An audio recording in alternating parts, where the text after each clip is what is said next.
Ladies and gentlemen, consider this an interruption in what would be your regularly scheduled program for something that's a bit more important.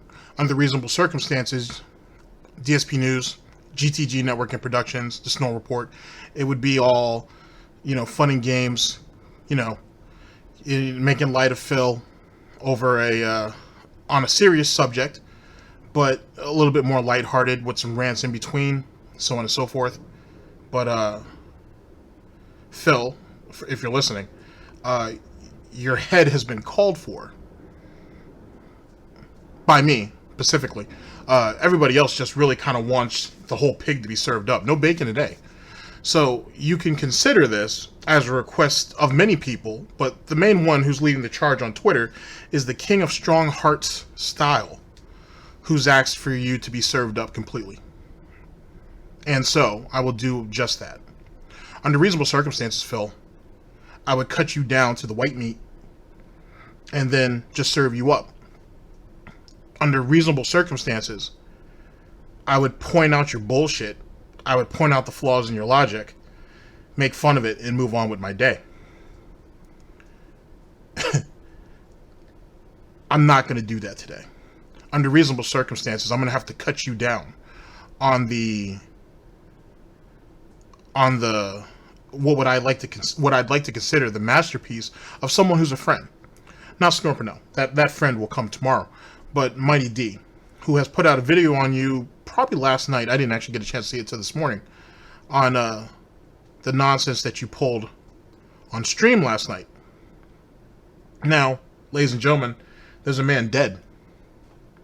I like that to sink in for just a minute.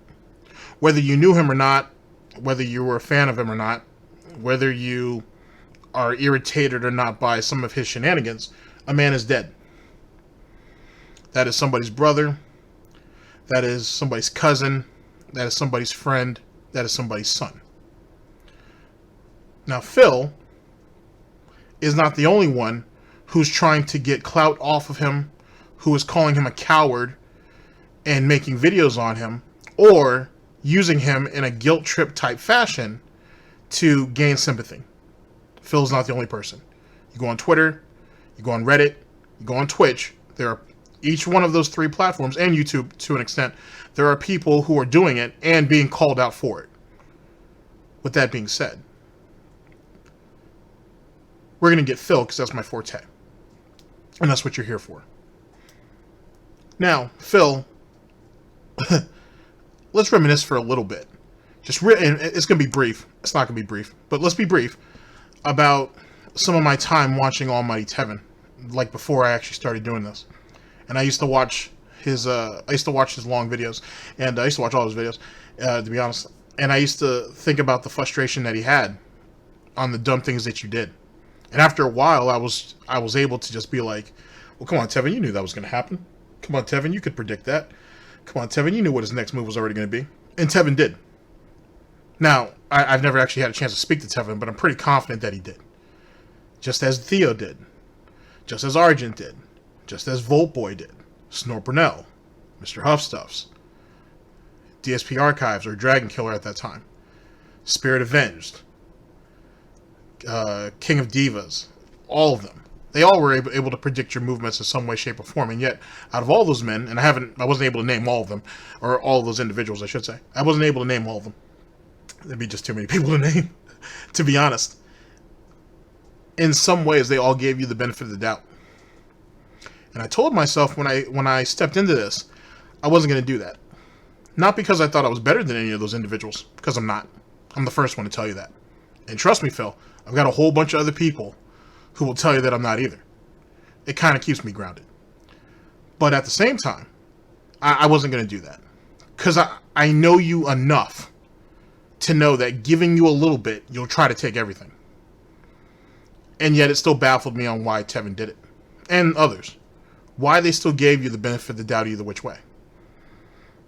The reason why is because no matter how far Phil Burnell would push the line, or push the goalpost back, or push whatever bullshit agenda he had, there's always the human condition that he won't go that far. He wouldn't do that. The thing is Phil isn't like us. He's not programmed like us. He's not conditioned like us. He's not regulated like us. He's someone who's impulsive. He's someone who's driven by his own desires, needs, and wants, and who will basically use anybody to his advantage. Now, most of you are like, well, come on, GTG, we already know that. Well, allow me to go further. If any of you are surprised on what has happened with the Etika situation, you shouldn't be, because history would teach you otherwise. You don't believe me? Allow me to elaborate. Take Phil's best friend T. Well, one of his friends, I should say, T, for example. In case you don't know who T is, some black dude back in Connecticut who was a good guy. Ended up getting Phil into the fighting game community. And he was shot and killed under some situation that, despite what Phil says, I don't necessarily believe it, because Phil don't really know and whatnot. So the reasons why for his death is kind of up in the air. Either which way, he's yet another man, young man, who's died. And Phil felt the need to go ahead and put that out there. He felt the need to put that out there in a video right around the time I think the Sandy Hook shooting happened, and then segued the Sandy Hook shooting and the death of his friend, the same friend, by the way, ladies and gentlemen, that if he hadn't been killed and was still alive, Phil would have used his knowledge and his information to whip himself into the best Super Turbo player probably in Connecticut. Phil's words, not mine. If he hadn't have died, Phil would probably be one of the best, or the best Super Turbo player in Connecticut. Apparently, we know what the links of their friendship was.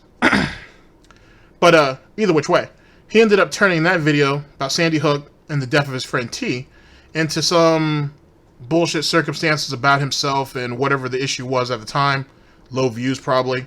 Yada, yada, yada. So that's one example of Phil using the dead to his advantage. Let's talk about another one. Let's talk about Scott. Now, most of you may have not been around for the DSP lore on the Scott situation. Scott is an OG back from Connecticut. And I don't mean to sound disrespectful when I speak on Scott or T's names, by the way. So please excuse my callousness on that. Scott was an OG. He was someone who was well liked in his community, considered a leader and or pillar of his community and of the Street Fighter community in general. He ends up passing away while Phil is in Washington. At the time, John and Howard have issues with Phil, and notification has been thrown around this little guild that they have, this brotherhood, if you will, of Connecticut Street Fighter players, that his passing, Scott has passed. So word needs to be sent to Phil. Now, despite what they thought of Phil at that time, they still felt that Phil should know. It would be only right that because Phil is part of this brotherhood, he should be notified. John wasn't on speaking terms with him, so Howard, you remember Howard, right, Phil? That associate. He wasn't really your friend. I mean, he was supposed to be your friend, but he wasn't your friend. He was just an associate. He was just someone who just hung around because John was there. Your words, not mine. Because John wasn't talking to him, Howard took it as responsibility, as part of this brotherhood, to go ahead and notify Phil of the situation. Now, to be honest, Howard didn't have too much to say to Phil either, but he sends him a message. Either he calls and leaves a voicemail, or he texts him, and he's like, hey, Scott has passed. Just wanted to let you know. Phil could have taken that opportunity to reach back out to Howard and say, hey, thank you for at least reaching out to me. Thank you for letting me know. Send my apologies and my best wishes to his family and to the rest of those in this coven, this brotherhood that we have. Phil decides to go ahead and have a podcast where he wants to, in his words, pay tribute to his friend, monetizing the video along the way. Those are two people that were close to Phil. Now let's go ahead and talk about something a little bit closer to home, shall we? Let's talk about Phil's blood. Let's talk about his aunt and how when she passed away, Phil didn't necessarily say much. But when Phil was in a bad way, financially, he tried to go ahead and squeeze out some crocodile tears about that whole situation, about her passing away and all of her mishaps, her slipping and falling in his condo, and so on and so forth. Despite the fact that he's told us on many of occasions that he wasn't really that close to her, and that she was really there, at least the way that he had expressed it, from what I heard, she was really only there to help pay his bill, to do him a favor, to do him a solid. Phil had no real connection to her outside of that. Oh, well, except the fact that she had gout and didn't tell anybody, which in turn made it a prerequisite in a lot of ways on how Phil ended up getting it and why Phil has it now. Excuse me. So I've given you 3 examples, 2 friends plus a family member, on Phil exploiting the dead to try to either gain sympathy or for some type of financial gain. Now let's talk about Etika for a minute. So, if I remember correctly, thank you to Kiwi Farms, because that's where I spent most of my time actually reading up on this. He goes missing last Thursday. His body shows up yesterday. Phil, bleeding for something on Twitter to sink his teeth into to try to gain himself some attention, sees that it's trending #1 on Twitter. I know that because I was on Twitter yesterday too. And it was trending. It might be trending now at the time that I'm recording this. But it was definitely #1 trending on Twitter. And as you know, and if you don't know, that's alright, that's what you have me for, as well as others. Phil gets all of his information that he would consider relevant to himself, depends on what is trending on Twitter. On the days that he checks. Which is every day, by the way. So, he decides to put out a tweet talking about Etika's passing, this, that, and the third. Very tragic. And then goes ahead and blames the memes, saying that that's what drove him to die. Or, sorry, that's what drove him to take his own life. And how it's become a very dangerous thing. And it's very hurtful. And it can lead to someone who's already having some type of mental problems, I'm paraphrasing here. It leads people to have these mental issues and cause them to go to much more drastic means. That's what Phil decided to be the agenda of his streams yesterday. Now, I haven't listened to the pre-stream yet. I will eventually. I didn't get a chance to check out the evening stream. I ended up deciding to work late. I could have actually watched it. I could have checked out DarkDave Mirrors or LSB. I did check LSB out a little bit. Shouts out to LSB. He was listening to the new Liquid Richard album. That shit's fire, by the way. That shit's absolute fire. Shouts out to Liquid Richard. Anyway, I wasn't able to tune in for the rest of it. Responsibilities, so on and so forth. Phil doesn't know anything about that, but you know me. So I ended up missing it. Phil, during the blackout stream, I believe, decides to go on, I don't know, some people say it was about 30, 40 minutes, maybe it could have been longer, of a tizzy talking about Etika, talking about his passing, and talking about how, and then figured out a way to transform that into his issue, and how basically he's stronger than him. And if he was a weaker man, and I'm paraphrasing here, but if he was a weaker man, he would have probably offed himself too. Now, with that being said, ladies and gentlemen, a man's dead. Whether by his own hand or by the hand of somebody else, it's tragic. And the environment that we're in, people are either trying to get clout off it, saying that, you know, he was a coward and he deserved what he got. Some people are saying that it's extremely terrible, this, that, and the third, while sneak dissing him on other platforms. And those who are his real friends are fighting what almost looks like a never-ending battle until Reddit eventually is going to step in, and then shit will get real after that. That should be interesting, because I'm pretty sure Etika's subreddit is not going to like any of the nonsense that's going on at the moment. But with that being said, the moral of all this is a man's dead. And for anybody out there who feels the need to chase clout to get some attention off the back of somebody who's dead, there's something very wrong with that. There's something very, very wrong with that. Now, I'm not here to go ahead and preach morals to you. It's the internet. It is what it is. You can't, you know, it's kind of a waste doing that. If that was the case, then Medicare would still have the internet aristocrat, and he would try to rally all of us together again. We all saw how that worked the first time. But you can't deny the man, nor can you criticize the man for trying. But back on subject. Phil Burnell. None of you guys should be surprised for what he's done. To be perfectly honest with you, given what happened with the Pro Jarrett situation, it only makes sense that he did what he did. To be honest. Now, at the time that I'm recording this on June 26th, he's been taking a lot of backlash in the fact that people saw through the facade, and that he was only trying to get clout for himself, and he was only trying to express his own hardships and air quotes off the back of somebody else. Someone that he admittedly doesn't know, didn't watch any of his content. Now, if you guys know who Etika was, he went ahead and did a lot of reaction-based content and so on and so forth. Not all of it, but most of it. That's what he's known for the most part. And as you guys know, you know what Phil thinks about that. That's fluff. That's low-effort bullshit content. It's one of the things that's killing YouTube.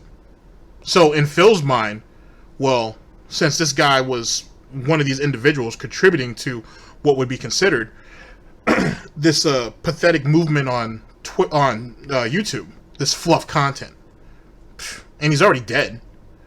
Why can't I go ahead and use him for some clout? Just because he's dead doesn't mean he can't be useful, right, Phil? Isn't that what you thought when you went ahead and decided to do that tweet? Isn't that what you thought when you went ahead and preached about that on your pre-stream? Isn't that what you thought when you decided to go ahead and make him the topic of discussion for your chill blackout stream? Okay. Phil, I'm going to come for you today in a way that I don't know if I've done before. So much so, in fact, that I'm actually recording this by myself today. Not to say that I need training wheels or anything like that, Phil. Usually, I have an audience. I have a group of people who are here for it. But they were so disgusted by what you did, and they're actually pretty much against me doing this broadcast, that they say that you're not worth it. And that is it worth losing one soul to grab somebody else? Well, I don't think I'm actually paying a toll that high, first off and foremost. And to be honest, you need to be called out. When a bitch gets out of pocket, they need some discipline. And since your father wasn't man enough to step to it, since your mom apparently doesn't mind smoking, spending the majority of her time smoking and leaving you on your back as an infant, hence the reason why your head's shaped the way it is and why you act the way you act, that's all just speculation, of course. I guess it's only fair for the step dude to step to you and give you the discipline that you need. Because let's be honest, Phil, you don't want respect. You want attention. No problem. I'm going to help you with that. I'm going to take a little bit of time out my day to go ahead and get you right. Because the last time I said anything about getting you right, I went ahead and was like, sent your bitch ass to Loco Slam so he could get you in shape. Apparently, you took his good graces for weakness. So I have to slap you for that too. So, because, you should look out for your friends. So what comes next, ladies and gentlemen, is the greatness of Mighty D. And in that, I feel bad that in him returning from the United States back to his country, that he had to actually make this video calling out Phil on his dumb shit. And I feel worse for what I have to do next. So my apologies to Mighty D. As friends, I'd like to think that you'll understand what happens next. And if not, I can understand that too. With that being said, let's go ahead and wrap this up and get into the video at hand, shall we? Ladies and gentlemen, this was originally going to be 2 videos that was going to be part of this, but it's only going to be 1 now. It's only going to be 1. And I think, if I remember correctly, a video was already scheduled to come out today. And I'm sure it already did. So, more than likely, you're getting another one. I don't know when it's going to come out today, but it will come out today. And, just for the record, Phil, I would assume you're going to be bitching and complaining about this all week long. Which means, I'm going to cut a slab of goddamn bacon off your back all week long. Hope you're ready. And you should be glad. For your wife's sake, of course. And what may or may not be your soon-to-be unborn child. That I don't start taking pork chops, chitlins, and everything else that comes along with it. But I don't want to speak too soon. Ladies and gentlemen, I'll see you in a moment.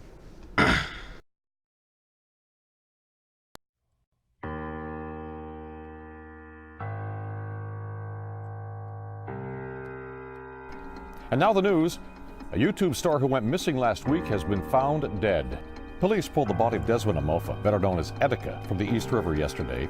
They found him near the South Street Seaport. The 29-year-old went missing last week after posting a video apologizing to people he says he let down and saying it was a fun life. Today is a very fucking sad day. Etika's gone. And I see people on Twitter who like kept on posting the stupid clown shit, and I hope you're fucking happy, to be honest with you. Like, when somebody clearly has those kind of breakdowns, all right, it's not because they're doing it necessarily for attention. And even if they are doing it for attention in their mind, guess what? It's still a mental fucking illness. Normal people don't do that. People who have clear conditions do that shit. So what were you doing? You were posting the stupid clown memes. Hey, you forgot your nose there? All that stupid stuff. I hope you're fucking happy. You contributed to a person losing their life. A person that will always be respected and remembered, and somebody who brought joy to people over 5 continuous years. Now the question is, Phil, when people look back at your legacy, will they say that you brought joy and, you know, and quality entertainment to people? I guess we'll have to see if you make it that long. Ladies and gentlemen, we're here with Mighty D. DSP, Etika passing awakes my depression rant. Shouts out to the king of strong heart style, as well as others. Let the slaughter begin.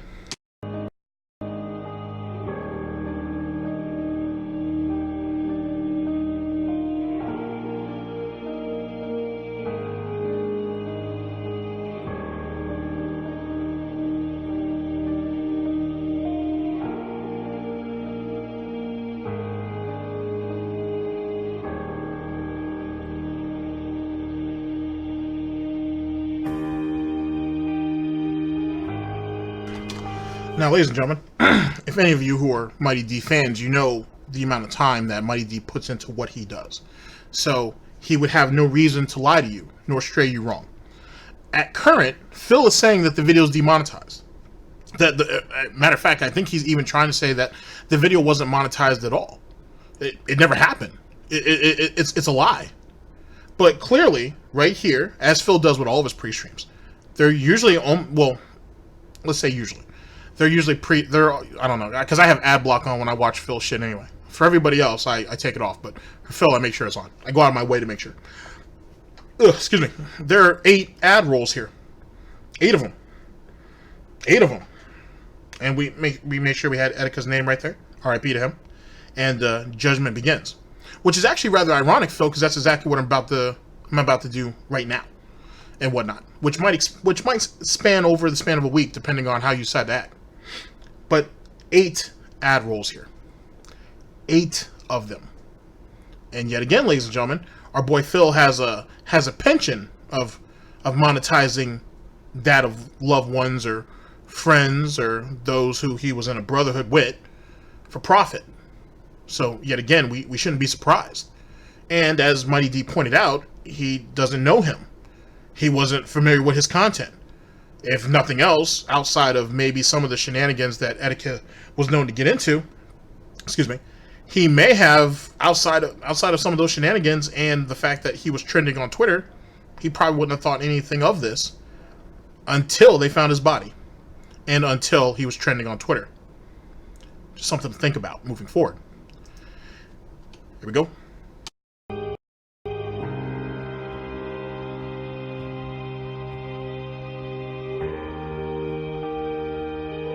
Oh, and then the underlining for Patreon. But ladies and gentlemen, let's not be too harsh on Phil. Hey, if you got to go ahead and drum up a little bit of blood money so you can pay your taxes so you can keep your house, you got to do what you got to do, right?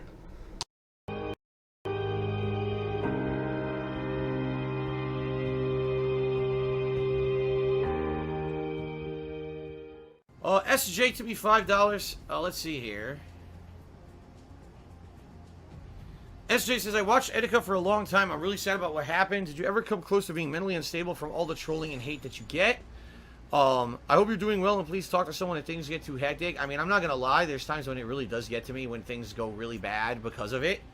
Or when I just want to express something genuinely, you know, that's something positive, and these idiots have to literally turn it into something negative and just say, oh, see, Phil could never ever genuinely do anything good or never ever genuinely have a positive feeling about anything because in the past, here's 5 things he did wrong. And they do this all the time. They did it on my tweet. I made a tweet about Etika, just basically saying what I just said, okay? And, oh, look, in the past, Phil has referenced mental illness, and in the past, Phil has done this horrible thing and that horrible thing. How dare he make a tweet about something like that? Fuck off. Seriously, but that's what I mean. These people, they just want to bring you down. Here's a tweet about a guy who apparently was so mentally disturbed by people fucking with him that he committed suicide, so let's now attack the guy making the tweet. But couple things. First things first, Phil. Don't you say when it comes to mentally ill or mentally disturbed people that the white coat should come get them, and they should be taken to the the loony house or whatever the case may be, and they should get shock therapy and this, that, and the third, and they should be put on a cocktail of medication and so on and so on. I'm sorry, the cocktail of medication is you. My bad. The cocktail of medication is you. When you sat there and was obsessing over that chick. Oh yeah, you're right. Damn it, Phil. I'm sorry. You're right. You're right. But I'm only half right, though. I'm only half right. Didn't you say that the mentally ill should be taken to some type of hospital and whatnot and get shock therapy and should be put on a bunch of medication, this, that, and the third? And they should be locked up? Weren't you not the one to say that? And let's talk about some of the good deeds that you've done on Twitter. Some of those things that you were trying to express positively. That whole situation with D-Day. That like, happy D-Day. Like, I didn't know that was a thing. I never knew that my calendar, which I'm looking at right now, I never knew it actually said that on there. And you want to know why that is, Phil? Because it don't. Because it don't. It don't say that. It don't say that at all. Last time I checked. So that's a thing. And also, but let's talk about a little bit more positivity, Phil, that you want to go ahead and express on Twitter whenever you're trying to make a positive tweet, right, Phil? What about when Machinima finally went down? You know what that was, right, Phil? When they finally closed their doors and the channel got shut down, or all those videos got, were basically, all those videos were taken down temporarily, or taken down permanently, I guess. I don't know. What about that? What about all of those people who lost all of their content that probably didn't have it backed up on a bunch of dusty-ass fucking hard drives that might not be worth a goddamn? What about those people who lost all their work? And I mean real work. I'm not talking about playthrough after playthrough after playthrough, failure after failure after failure.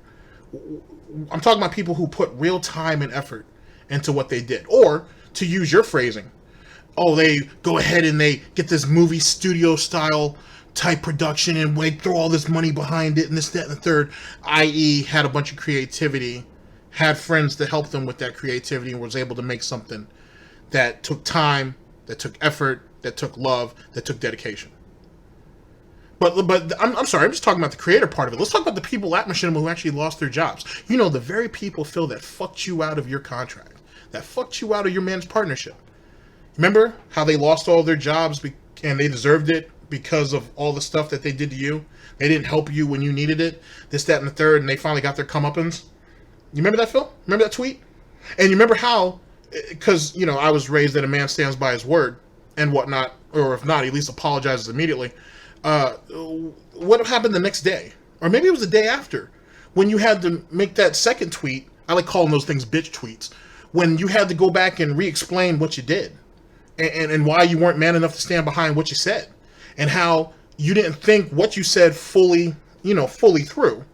And you had to take back everything you said. And blame the whole concept of, there wasn't enough characters and that's why I wasn't able to flesh out what I flushed. What about that, Phil? What about that situation? Or, let's go ahead and take it off Twitter for a minute.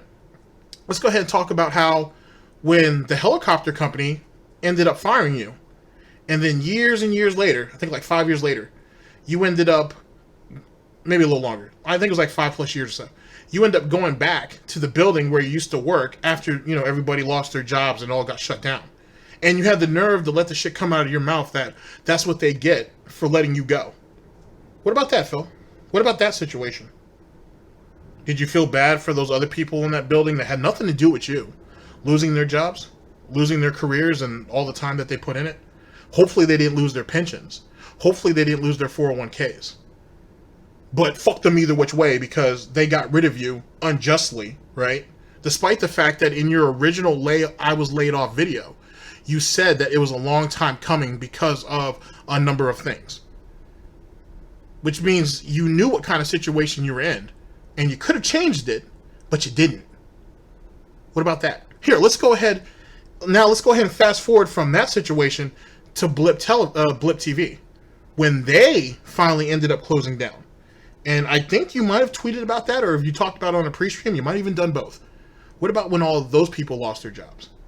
And all those people lost their livelihoods because they let you go over what you call troll type shit.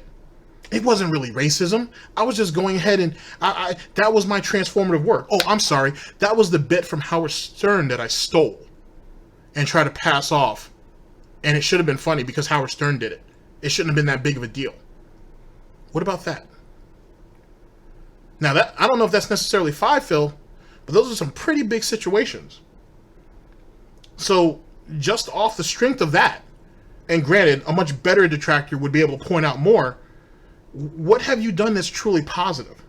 On Twitter, on YouTube, on Twitch, in your life in general, otherwise, that you could use to defend yourself? Don't worry, Phil. I'll wait. Tweets about someone who committed suicide because they were attacked, so let's attack the guy making the tweet. It's like, do you not have a brain in your fucking head? But this is what these people are. They're immoral. They don't care.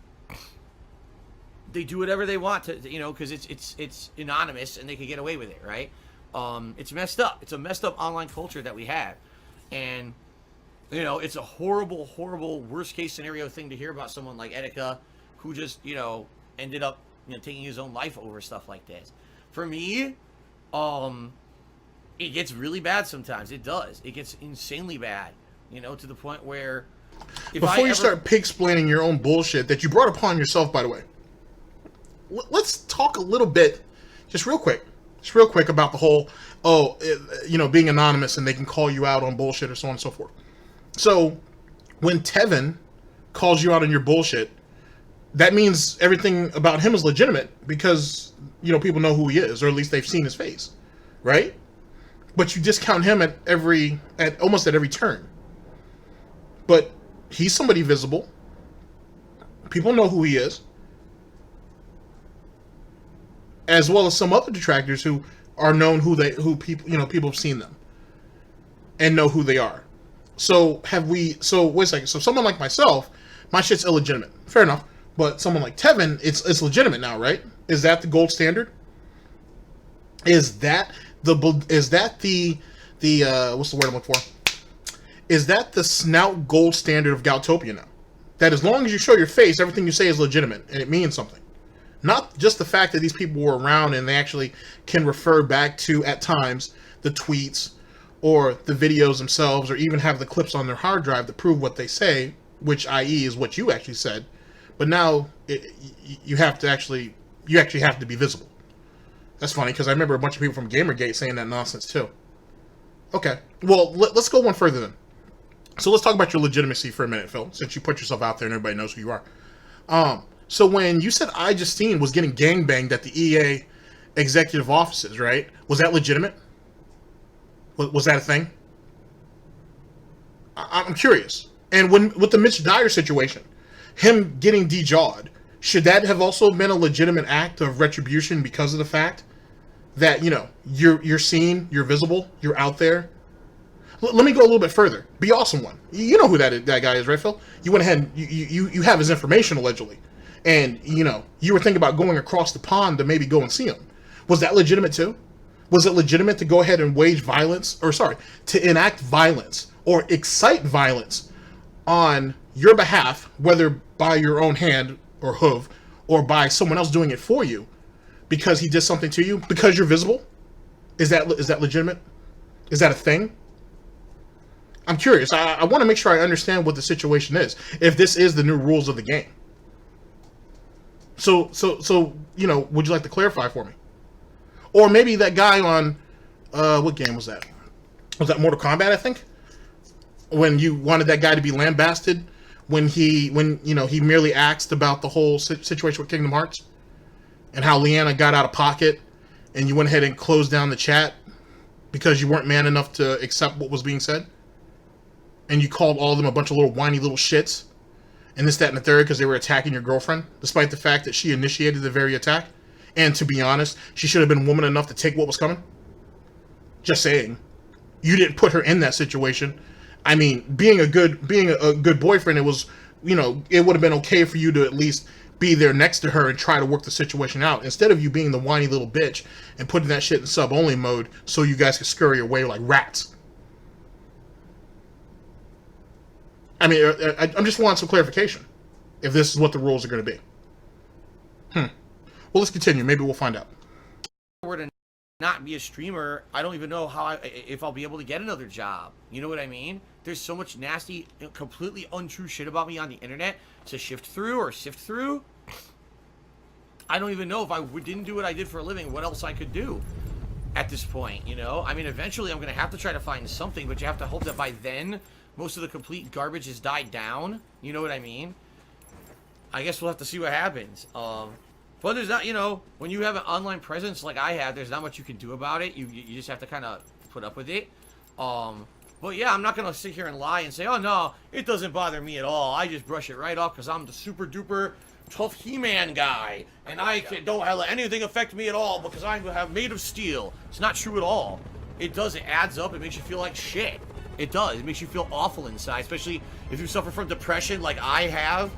And there's days. Hold your snout on that. First things first. Isn't this, ladies and gentlemen, for those of you who aren't so disgusted by my actions, to still be around? Is this not the same individual who said that I take the hate against me and I ball it up and I use it to make myself a powerful person, to rise above the hate? I allow the people to have an opinion of me, negative or not, and whatnot, and I use that to persevere. I did it during my days in the FGC when they said, Phil, you're not good enough, you don't have nearly as much talent, you can't be a top-ranked player. I did it in YouTube when people said that my content wasn't great, this, that, and the third, your attitude shitty, this, that, and the third. I used it when I was moving forward and transitioning to be a successful live streamer, and this, that, and the third, and bigger YouTubers and bigger live streamers used to shit on him. Did he not say those words? Did he not phrase it out similar to that? I paraphrased most of that. But did he not say those words? Huh. Okay. Fair enough, Phil. Fair enough. Next thing. Okay. Next thing. So, about all of it building up and how you feel terrible about yourself at times and this, that, and the third, and so on and so forth. But if we're all just a bunch of nudniks, right?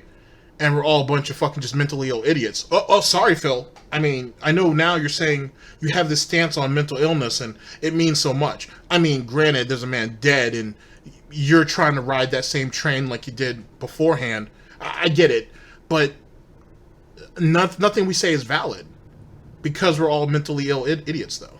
I distinctly remember hearing you say that. But now, all of a sudden, it's a big deal.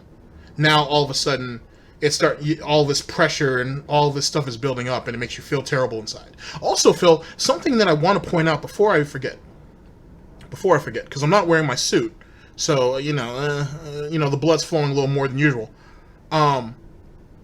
Your little 10-year plan, your 10 years of bullshit, as what I originally said. I said that it probably would have gotten stretched out to 15 years. You have no intention of getting a job in 10 years.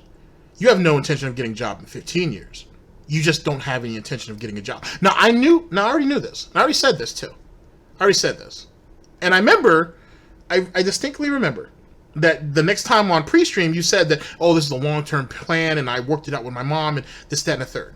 So now, just as I said you would, you're turning this into a waiting game. You're hoping that in 10 years, most of us are gone, and that the landscape will lighten up a little bit to where you can actually get a job and they can pull a Google search and they don't see utter shit on you. The problem is the internet don't forget. So unless you can continue to take videos or channels down behind the scenes, which doesn't even really help you anymore because it's my general understanding that there are people who do archive videos of multiple people, you're kind of fighting a losing battle, to be honest.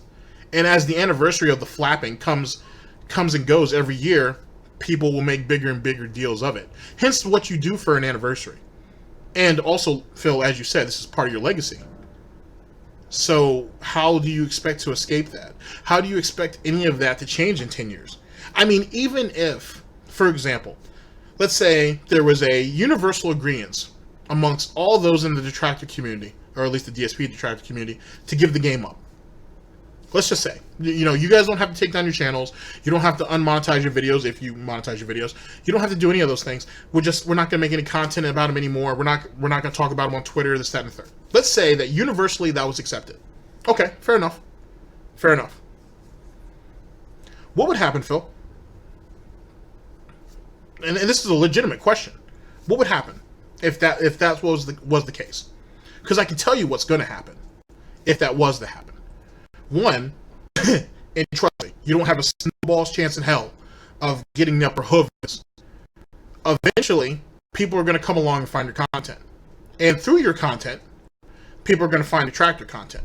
And as people, believe it or not, start to backtrack, because as the technology gets better, people will be able to go through, for example, my long-winded fucking videos in the matter of, they'll be able to cut it down in a much shorter amount of time while still absorbing all of my gibberish, and so on and so forth.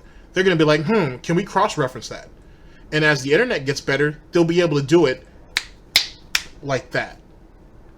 So, not everything that I said was a lie. Might not have all... The dates might not have been wrong. Situations might have been out of hand, because, you know, that's one of my general flaws. I have no problem admitting to that.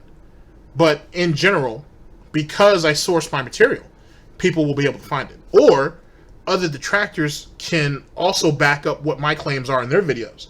There's always going to be a source to all that. And then they get into the real fill. And then they get into the real garbage. Then they go into the real landfill. Now, granted, not everybody's going to deep dive into it, but some people will. Some people will do as most detractors now do and turn you into a little bit of a hobby and see what it is about you that makes you tick. To see what it was about you that made all of these people come around you and decide to dissect your life in the way that they do. And then what? And then what? Because it'd be different, Phil, if you were... I'm not going to use the word grooming. If you were... I won't say grooming. If you were curving, and that's probably a bad term, if you were curving a group of young individuals to be the next great thinkers, you know what I'm saying, of tomorrow. Because maybe, just maybe, especially for the pity party that you throw weekly, actually daily, one of those individuals in 10, 15 years, after they actually made something out of themselves, might actually offer you a job in a nice little cushy position based on a degree that doesn't mean a goddamn now. So let alone it'll mean anything in 15 years. And you might be okay. But see, you never really did that, Phil. Let me explain why. You have always stood on the point of invest in me before you invest in yourself. You've always done that. And I haven't seen a piece of material with you in it that has proven otherwise. You have always asked for and then later demanded people to invest in you before themselves. So, for example, and I know you saw this stream, Phil. You probably saw it on demand when Tevin went over the Aryan Lord stream.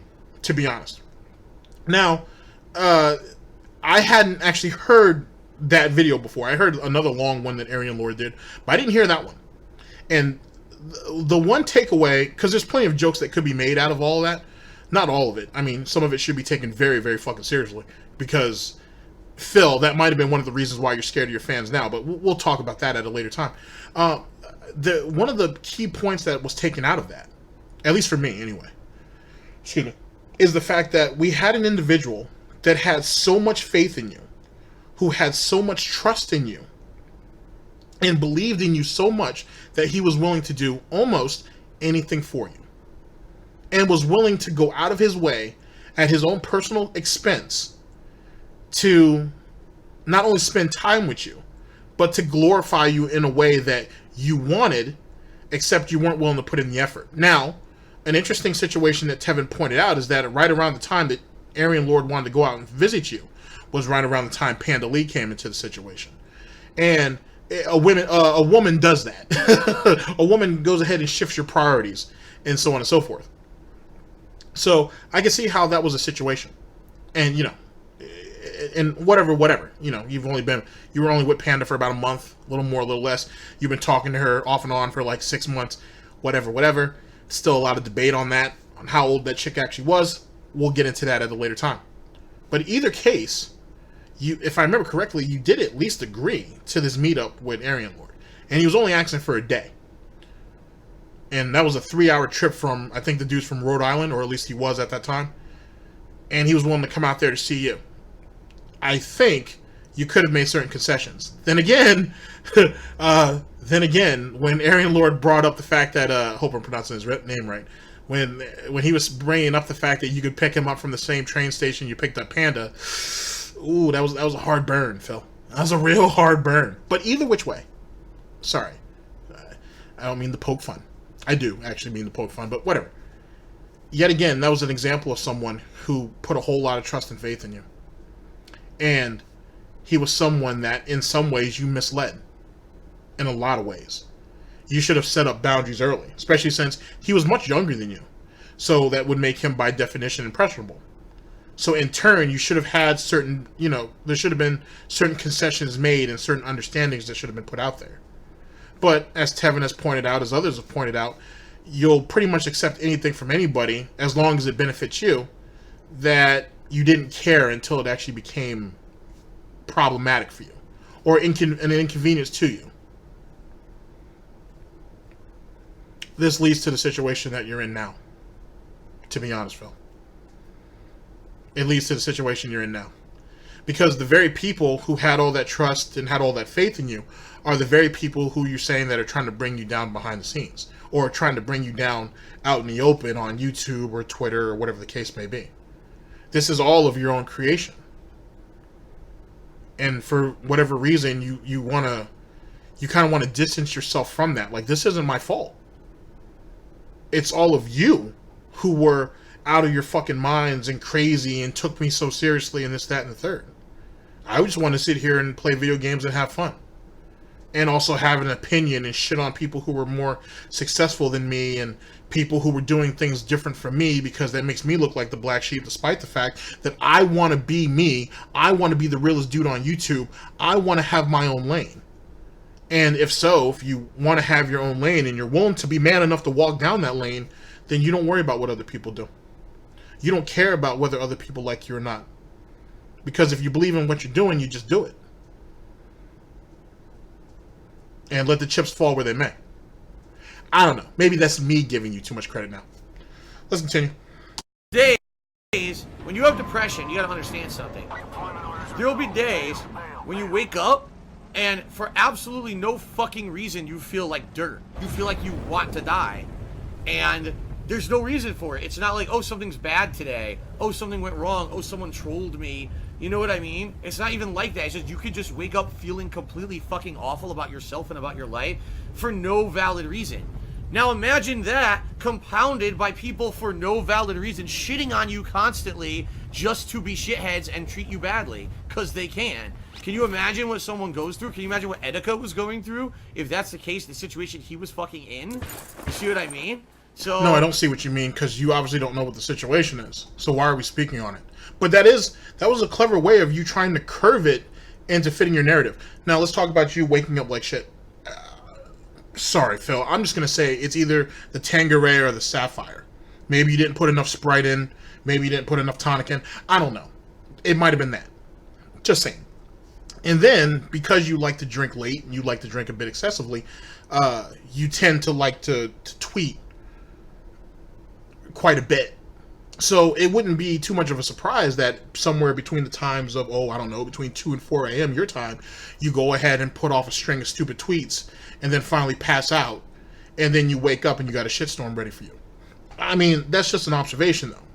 I don't know that to necessarily be fact, despite the fact that there's plenty of proof of that on Twitter. Just saying, though, that I'm just throwing that out there as an observation, just a point of reference, if you will. Just something that I've seen and I'm just basically speaking on. Excessive drinking does that. And it can bring on a bit of an imbalance, like anything else that you do excessively, Phil. You have gout, so you understand what happens if you eat too much of something or eat too much of a group of things and how it may negatively affect your body. So drinking kind of falls into that same category. I'm just putting it out there. As someone who works with the DIA and who tends to have a couple of drinks, I've never felt that way. I'm sorry. Maybe, and I'm not trying to say that like I'm stronger than anybody else who's had depression. I've never had depression. But then again, in your particular case, I just don't drink as heavily as you do. Or Actually, I know I probably drink. I know I've been known to hit the bottle pretty good, but maybe I just handle my liquor better. I don't know. It's semantics. Semantics. Let's let the pig finish the story. It's fucking awful that people do this shit and have zero conscious thought about, oh, the repercussions of my actions, and that could actually concretely be really hurting someone badly by acting in this way or doing something fucked up like that. They just don't give a fuck because they're so selfish little fucking pieces of shit. And they think that it's just funny, it's harmless, and it's safe, and it's immune because it's all on the internet. And in reality, it's not. It's fucked up, it hurts people, it's hurt me, and my loved ones, you know, and others, and I can't imagine... Okay, so Phil, you had a hard time with how that sequence of events work. Let me help you out, if you don't mind.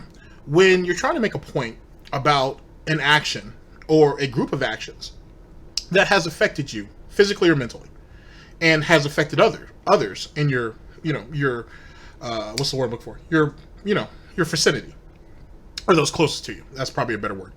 You always start off that sentence that the things that these people do tends to affect those who are closest to me. And then, Phil, you name your friends, you name your family, you name associates, and then you name yourself last. The reason why, Phil, is because it drives the point home. It drives the point home that you are concerned with those who are around you, those who are directly affected by what is possibly actions that you have initiated, or rightfully or unrightfully, or unwarranted, if you will. And more importantly than that, you can look at the situation as a whole and come to the conclusion that all of these people are hurt, and because they're hurt, it hurts me.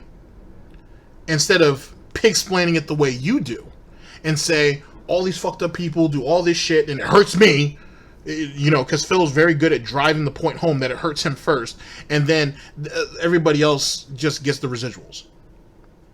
Just a little bit of help there, Phil. That's all I kind of wanted to point out to you. Now, let's talk about the consequences of doing things and how it hurts people and how everybody's just selfish pieces of shit and so on and so forth. Project 7. Let's talk about that for a minute, Phil.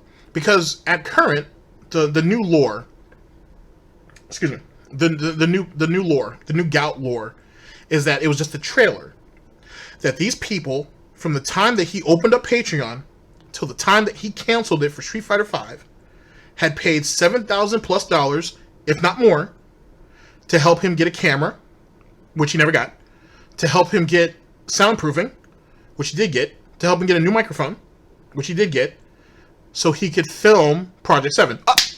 I'm missing a step. Let me go back. So he could finish up Final Fantasy. So he could play Final Fantasy and finish it all the way through. Excuse me. Then, off of the Final Fantasy playthrough, he would write his script. And from that script, that's what was supposed to be the start of Project 7. Now, Phil, these are your words, because it's come from a video that you made. A video that I'll be going over soon. And why would you go through the trouble of playing through a whole version, a whole game of Final Fantasy, and write up a script, and do all the filming and everything? Ladies and gentlemen, this is the lead up. This is what he was preaching the whole time through his Patreon campaign for Project 7, to do a trailer, when you yourself said this is how you're planning on rebooting the series. So how does it go from being a reboot of a series to a trailer? And why would anybody in their rightful goddamn mind want to pay $7,000+, if not more, for a trailer? Ladies and gentlemen, let me go a little bit further. Why would people contribute $75 a month, which was the tier level that you would have to pay to participate in Project 7, to just be in a trailer? Anybody? Anybody at all? Can anybody help a pup out with that? No? Okay. So, with that all being said, Phil, and I'm laying this all out on the table for you, how did those people feel getting ripped off? Now, I understand that you say the one person who really felt like they were jaded, that they got screwed over, was KG. I understand that he's the lone man out there who felt like he got ripped off and he wasn't going to support your content anymore, and so on and so forth. I've heard that song and dance. I've heard that.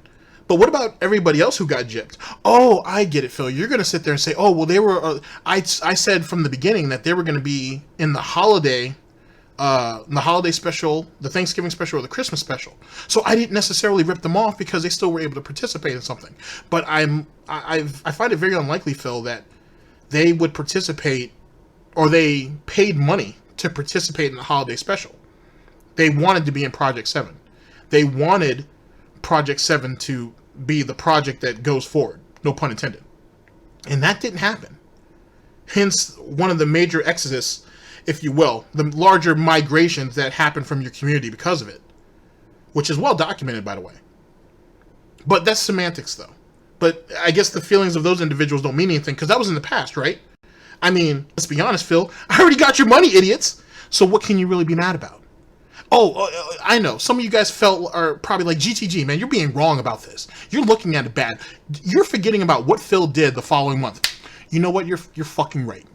You're goddamn right. I forgot. Phil, as a bit of a caveat for ripping these people off of all their money for, I don't know, 5, 6, 7 months, whatever it was. It's semantics. He was like, I'm going to drop the following Patreon goal for the following month. I'm going to drop it down to about $200, about $200. I'm going to go ahead and do that. So this way I didn't totally rip you guys off. I've somehow compensated for it. And also, guys, you guys really want to see me play Street Fighter V. And you guys want me to see me play all these new games. We're getting into the hardcore gaming season, baby. You can't sit there and get mad at me because of this shit. This is what you want. On top of the fact, Phil, that you actually turn the fan base against each other by using the fan base saying, hey, Phil, we understand that you're doing this Project 7 and we paid all this money to you over the span of 6 months, if not longer or shorter, to do it. But we really want you to play all the new releases too. Which is one of the excuses Phil used for that whole Project 7 gimmick in the first place. He tried to turn the attention on the very fan base themselves and basically had infighting going on to get himself out of that problem. Very clever, Phil. Very clever.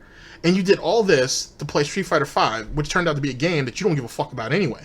But wait a second, Phil. Didn't somebody, a good Samaritan, buy you the Season's Pass for that? And you still haven't played it? And didn't you say some shit about you're never going to play it again or whatever? Which, obviously, you'll go back to it eventually. Just because you sucked off King Tut when he was around and gave him all that money, so he could watch you play Street Fighter, doesn't mean that when the next whale comes around and wants Street Fighter V, you won't do it either. A good hoe has to accommodate. I get it. I get it, Phil. I get it. But yet again, Phil, how did those people feel? Those people who got ripped off of their money. Who believed in you and not only invested in you financially, but emotionally. How about that? Who invested their time into you. Anything on that at all? No? Yeah, you're right, Phil. I'm dragging this on. Let's go ahead and move on to the next point.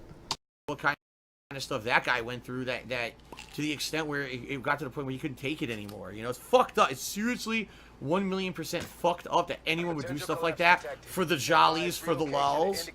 And the fact that, people have to go through on a daily basis, me being one of the people, is pretty nasty. I mean, it's remarkable, that I don't know. That's, again, like I said, my mentality has always been the people who fuck with you and say, oh, I want you to fail or whatever. I basically use the fact that I'm still here as my motivation to keep going and say, well, fuck you, because I'm still here. And that's just proof that, number one, I'm doing something valid that has worth. And number two, that people like me for it. And number three, that you're wrong saying that I don't have value or worth and I should just go away, right?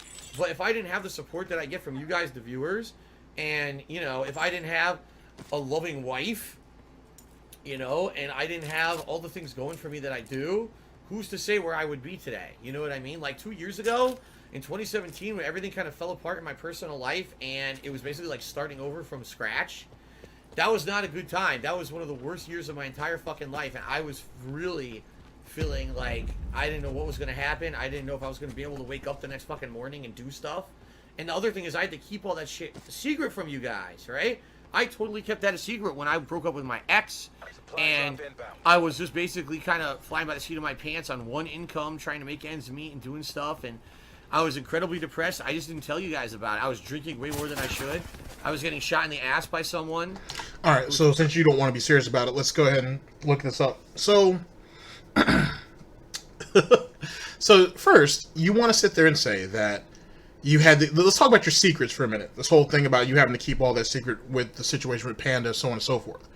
And you were trying to do that to protect yourself, and you didn't want to talk about all the situations that was going on behind the scenes and how you were feeling and so on and so forth. Despite the fact that plenty of detractors had said that when you were missing these days, and you missed quite a few days actually, or you were coming in sick and only doing evening streams instead of the morning streams and so on and so forth, it was assumed that you were drunk. It was assumed that you were hung the fuck over. Now, ladies and gentlemen, Phil has a bit of a penchant of drinking rather heavily. He's been doing that when Panda was there. So that's not necessarily an excuse. That's not exactly a get out of jail free card, because of the fact that he ends up losing Panda and he had no one to wipe his ass and wash his clothes and cook his den, that he was so depressed. I'm sorry, Phil, that your fucking live-in slave was able to make an escape. I know that sounds brutal, but fuck it. I'm sorry that your live-in servant, your live-in slave made her escape, and Lord knows that the master got to go ahead and do everything on his own. That's, I want to say that I feel bad for you, but I don't. So, fuck you on that. That's the first thing. Second thing, as it pertains to all of the nonsense hardships that you've gone through, and how it's not really fair that all of these situations kept piling up on you and this, that, and the third. And your reasoning is, the reasoning of the people who did it is rather invalid, and it doesn't have any real legitimacy or self-worth. Keep in mind, I'm paraphrasing a lot of this shit. Yet again, you've never really learned that this is all your fault, that you brought this on you. For every action, there's a reaction, and this is what the reaction was. The only thing is because you sat there and let shit slide for so long, is the reason why it ended up catching up to you and turned into the shit mound that it is. Now, let's talk a little bit about your legitimacy. Let's talk about the people who want you to pick up and leave, who want you to stop doing what you're doing, who wish failure on you and this, that, and the third. Now, Phil, I've watched quite a bit. I'm not the connoisseur that, some other detractors are, but I've watched quite a bit. I've never seen any of these detractors, for the most part. I've never seen any of them wish failure on you or want you to sunset yourself or anything of the third. I've never seen anybody actually come out and say that. For a couple of reasons. One, you can't leave. This is hell for you, Phil. In every positive way, in every positive way imaginable that I could express it. This is hell for you, and you can't leave, because what the fuck are you gonna do if you do? This is a point that you've already expressed a little while ago. I'm just too goddamn long-winded, but you've already expressed that because of all the slander and everything that's been going against you and the hate movement that you have. You're hoping that in the next decade everything will die out so you can finally get a job, which is completely unreasonable, to say the very least. So you can't go nowhere. You're a prisoner to this shit, as I like to say. So what are you going to do? Where are you going to go? Who's going to hire you? Unless you're going to be serving fast food, bagging groceries, or pumping gas. Shouts out to Medicare. What are you going to do? So, with that being said, Phil, and knowing that you have nowhere else to go, why would I want you to leave? Why would anybody want you to leave? You can't do anything else. You're as useless as they come. But anyway, let's step away from that for a minute, because I'm just going to go on another rant, another I'm going to go throw another temper tantrum. Let's move on. Let's talk about all these people who say that you have value because they come out and support you. And they say that your content's very good and this, that, and the third. Well, Phil, what do you think of your own content? Because if we go back to the last retrospective stream, you had a very, very, very hard time looking for anything entertaining within your own content. Let me rephrase that. You had a hard time finding value in the very content that you say people praise you for. That's a bit problematic, Phil, being that you are the creator of it all. Because in truth, if you can't find value in it, then who else will? Unless those very people only find that value, or only imagine that value out of pity, which it kind of seems that's what it is. Your fan base has been reduced down to the very hardcore of the bunch, the ones who don't mind getting smacked around like little bitches and keep coming back for more. With that being said, I mean, to be honest, I don't know if that's really much of a fan base or if that is borderline on that of a movement. No, not even a movement. A following / cult, which is kind of what that is. And even within that cult, a lot of them want to break away, and a lot of them have even tried. But where are they going to go? Look at Swaggins. Swaggins was supposed to have an interview with a Detractor, and he ended up bitching out of that interview for whatever reason. Actually, I'm sorry, I actually read his tweet, so I know what the reason is. He feels, I'm talking about Swaggins, feels that there is nothing to be gained by going up there and talking about you, Phil, and expressing his opinion. Now, the problem is, Phil, is Swaggins, not to say that Swaggins wasn't going to do the interview. I didn't know, nor did I care whether he did it or not, unless there were some hot takes that was going to come out of it. But in truth, but then again, it's Tex, so Tex would have pulled some shit out of him. Yeah, he would have gotten some good hot takes out of him. But in any case, he wasn't going to go up there and completely throw you under the bus, being that he just came back to the pig pen. He just put himself back into the mud. And then again, with his long-term investments that he's made in you, he is hoping he can get his position back. I don't know if he's a mod still, or if he was able to get his mod shit back, but he certainly wanted to go back to where he was. So him bashing you on a live stream or in an interview wasn't really going to help him, amongst other things. But one of the issues that I saw early on was the fact that people were championing him, saying that, oh, now Swaggins has seen the light, this, that, and the third. See, the thing is Swaggins didn't look like he was seeing the light. Swaggins seemed indecisive. He actually seemed very unsure of what his next move was. And if nothing else, Phil, all he did was try to replace you with Bad Bunny. And it wasn't working for him. Because Bad Bunny established early that he's nothing more than a pay pig. And if he's not throwing money, he didn't mean anything. God bless her for that. And Swaggins knew that he wasn't going to go nowhere. A perfect example of that is the first couple times that, at least the first or second time, I should say, that Swaggins was seen over there on Bad Bunny's channel when she was going over Detractor content.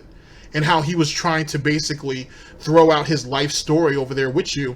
And I like to call him the life and times of Swaggins. Bitch, stay your ass on the porch. I think it's still a very good title, despite what other people in the newsroom feel. Anyway, he tried to go ahead and pig-splain his reasoning to her and how he was so mistreated, and despite everything he did, and all the hard work and all the money he threw in at you, and she didn't give a shit. She didn't give two hot fucks about any of that. She was smart for doing so. So Swaggins already lost anything he had off that, and if I remember correctly, outside of Bad Bunny, anybody else I think everybody else he follows are either cam girls or ASMR chicks. Not going to get a whole lot of sympathy from there, too. They only give a fuck about his money. So he kind of had no choice to go back to Phil, to be honest. Now, don't get me wrong, ladies and gentlemen. I understand the people who did it wanted to have faith in the fact that Swaggins was going to see his way. And that's reasonable. The problem is Swaggins has invested way too much money. Way too much money. And he doesn't want to give that up. And he knows that. Swaggins knows it, that he's invested way too much money in Phil to just go ahead and turn his back on all of it. Hence the reason why he went back. That's neither here nor there. That's neither here nor there. But the fact that Phil has to use people to justify his existence, and for him to believe that there's value in what he does, is already a fundamental problem for anybody who follows Phil. You have to believe in what you do for others to believe in what you do, Phil. It's just how all this works. If you let's go ahead and get some of the bullshit semantics out of the way. Subs, views, money, all of that bullshit doesn't mean anything if you don't believe in what you do. But Phil, you've never really believed in what you did outside the fact that there's a payoff, and that there are also people that are going to praise you. I think the actual praising of Phil, I think the dopamine fix that he gets, I think the mental high he gets off of people praising him means more than the money itself. I promise you, in my own personal opinion, I promise you that means more than anything. It means absolutely more than anything to him. And it's something that he can't give up. Hence the reason why he did the tweets on Etika in the first place. He wanted that pro-Jared high back, and he missed it. And he's been fiending for it. He's been jonesing for it for a while. And it didn't work out because he misread the situation. But he was so desperate, though, that he needed it. He needed it in the worst way possible. And he didn't care what the situation was going to be until it blew up in his face. And our last point before we move on, because I just talked too goddamn much. You being around for a certain amount of time, Phil. That doesn't mean shit. That doesn't mean shit at all. Phil, I'm not going to be around as long as you are. I'll probably be around, I don't know how long I'll be around, but let's say I'm around a quarter of the time that you are. The moment I stop posting videos, it's done. It's over. That's it. That was my run in the story. And no one's going to care after that. And that's something that just should be universally accepted. If you believe more than that, then you're only hurting yourself. Now, realistically, will people remember you? Sure. But if you believe that that right there is the steam to power your dream and keep things moving forward, you're a goddamn fool. If you don't have anything else but that, you have real problems. Real mental problems in some ways. A man who can't stand on his own can't expect to stand nor lead others. Just a bit of advice. Let's continue. Thought that they could get a pot shot at me and they completely fucking missed. Now someone else is shooting at me. Alright, I'm out of here. Fuck all this shit. Fuck you guys. You guys fucking deal with this shit yourself. I'm leaving. I'm done with it. I'm not dealing with this shit. I don't know what the fuck these idiots are doing. Okay, so, yeah, you know. And in truth, if you think about it, that right there is typical Phil behavior. If he can't figure out what the situation is going on, if he thinks he's outnumbered, if he thinks he's at a disadvantage, right? Instead of being this powerful person, the king of hate, and go straight in, guns blazing, not worrying about what the consequences is, he chooses to run and talk shit as he's running. That doesn't make a whole lot of sense for a beaten dog to go ahead and yipe itself down the street with his tail between his legs and then bark that hot shit as he's doing it. It seems kind of stupid. It just seems kind of dumb. You didn't understand what the situation is. You couldn't take cover for a minute, assess where your position is, also come to terms of where the bullets are coming from, and then make a decision? Well, no, you can't. Same thing with your finances. You ain't blowing your finances all the shit. You couldn't come up with a way to come up with more money outside of people giving it to you. Excuse me. So you sat there and you cried about it until people gave you money, instead of actually coming up with a solution to how to make more money, to look at other avenues to get that. And I'm taking that all the way back to the time of Machinima, when instead of you bitching and complaining about ad apocalypse, you should have just gone to Twitch with your tail in between your legs and asked them to reactivate your account and start streaming, which is what he ended up doing anyway. And so, guess what, ladies and gentlemen? He could have kept his Machinima partnership, meaning that all of his videos would have been protected, and he starts establishing himself and making money on Twitch. Was he going to get kicked off of Machinima anyway? Of course he was. Let's not be foolish. But he would have been in a better position then than he is now. You know, in reality, like I said, you know, it's a fucked up situation what happened to Etika. I really feel bad. You know, it's actually funny because earlier today, I kind of was like, I just found out right before my first stream, and I didn't really have time to think about it or nothing. And basically, my it's attitude, really funny. I feel bad, but it's really funny. Okay, that's pretty good wording there, Phil. My first stream was, you know, I can't really say anything because I didn't know the guy. And then when I kind of, after my first stream, I went onto Twitter and I saw so many people outpouring their hearts about this guy. And the fact that this guy had been the victim of internet trolling and memes that he had said a lot of times they really got to him, and people thought that he was just saying that for attention and shit, you know?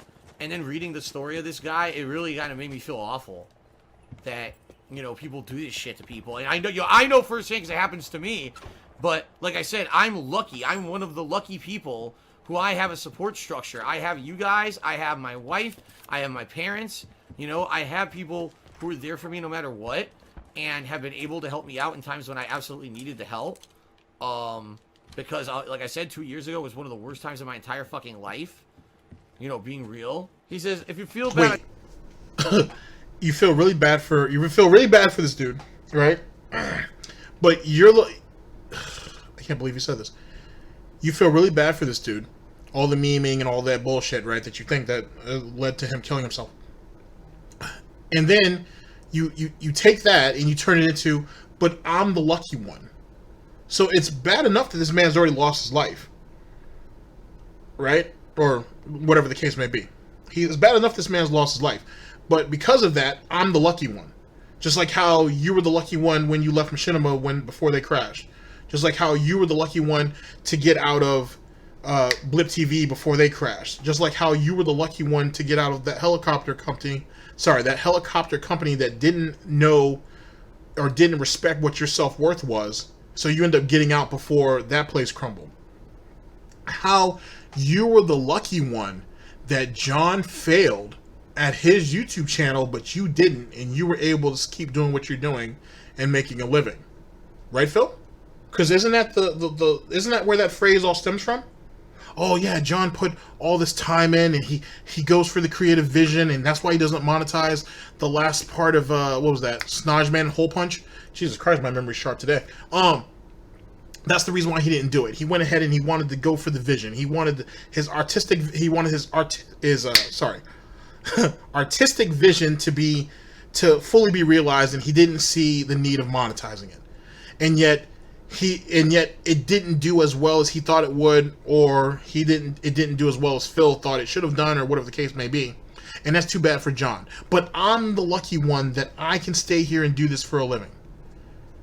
That's what you said with John. Now you're saying that you're the lucky one because you're still alive. And you have a support system, being a bunch of faceless people online that you're more scared of than anything, but they throw dollars at you because they feel bad for you because you're pathetic. Your parents that are allegedly dying, right? And you're just waiting for them to croak so you can go ahead and catch the money out of whatever inheritance that you have so you can keep moving on with this pathetic lifestyle that you have, believing that it's more real than what it really is. And this is going to be even more brutal. And then a wife that you barely know, and she's come to the realization very, very early that you're a complete and total fucking failure. And this is just an assumption, Phil. If she can walk away with the gusto, she will.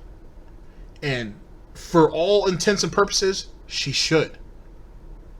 So, is that the support system? A group of faceless people online that you're scared of and they only throw money at you because they feel bad for you, that's dwindling by the day, despite those who keep coming back. A set of parents who really, with all due respect, didn't necessarily know what they were doing with you under the reasonable circumstances that they were cheating on each other at one time or another. You admitted that, so that's your words, not mine. And they tried to put you in the middle of it. And under the general realization, Phil, that they probably didn't want you in the first place. Oh, I know that hurts, Phil. I know that hurts. But they probably didn't really want you anyway, and they were kind of just stuck with you. That's harsh. That's real harsh. I'm sorry, Phil. I'm not sorry. So you got them that you're waiting for them to die out. You know what I'm saying? So you can go ahead and collect on what's rightfully yours. Except for the fact, though, Phil, that you have a cousin out there. You remember this cousin, right? The one who has the drug addiction that you don't really give a shit about. And you kind of threw her up every once in a while. Who, if, for example, she's getting her shit together, more than likely she might actually catch the lion's den or the lion's share of that inheritance. I mean, let's be honest, Phil, she was raised with you. So under reasonable circumstances, there has to be something in the will left for her. It's not like you're going to take it all. Just saying. And since mommy's already kicking out all this money to help you with your taxes anyway, I assume you're already dipping into your inheritance anyway. I'm not sure if you've realized that sorry. I'm not sure if you've realized that yet, but that is a reality. And then 3, a wife that you barely know who is literally probably just waiting for the chips to fall. Because to be perfectly honest with you, she's done quite a bit in a very short amount of time.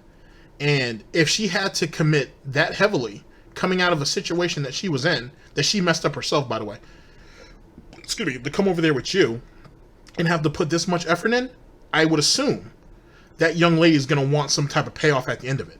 And one thing, Phil, that you're not taking into account that I said a long time ago is that woman's a survivor. She is a survivor. The moment that shit goes left, she's going to have an exit strategy ready. She is not going to let herself get tied down. She's not going to drown for you, Phil, so you can stand on her so you can keep treading water. It's going to be very much the opposite. I want you to think about that for a minute. Because if you're not thinking about it, you're even more of an idiot than even I've given you credit for. And that's your support structure. And that's me being generous the way I cut all that down. What else do you really have left? And the funny thing is about that support structure, Phil, is you actually don't hold any bearings to any of that. It's a group of people, actually, it's two groups of people that feel obligated to you, and a third one who's just waiting for everything to fall apart. That doesn't seem a lot like a support structure to me. It doesn't seem, there's not a whole lot of reliability there. Just my personal opinion, though. I thought you used the hate to fuel you. Oh, I do. But remember, Phil, you're the lucky one, though. Because every day above ground is a win, and this dude right here was weak, and he couldn't make it. And that's why he's dead. But you're alive, though. Because you're the lucky one. Keep that in mind, ladies and gentlemen. Keep that in mind, that's one of the points that Phil's trying to drive home. Oh. Like I said, when people basically say you're not good enough, you're a piece of shit, you're not a good content creator, you're a horrible person, you're a scammer, you're this, you're that, and it's all bullshit, it's all lies. I you know, and the fact that I'm still here, despite the fact that these idiots say all this shit about me, it does fuel me to keep going. Absolutely, 1,000,000%. But the thing is, even though I use it to fuel me and say I gotta keep going, it doesn't mean it doesn't add up, man. It doesn't. You know, 2 years ago, when my life fell apart. Then it's not fueling you then, sir. It's not fueling you then.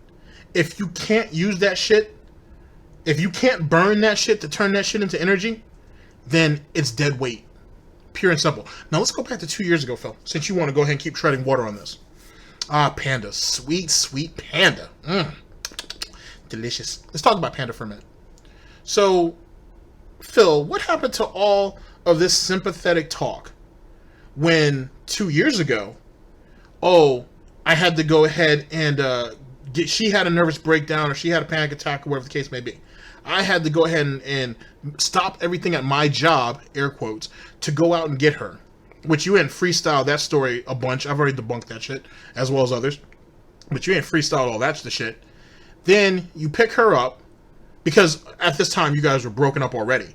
And she was already halfway out the house, despite the fact that she was cucking you for your car. Let that marinate, ladies and gentlemen. So she was cucking you for your car, right? You had to go and pick her up because apparently her man couldn't go and get her.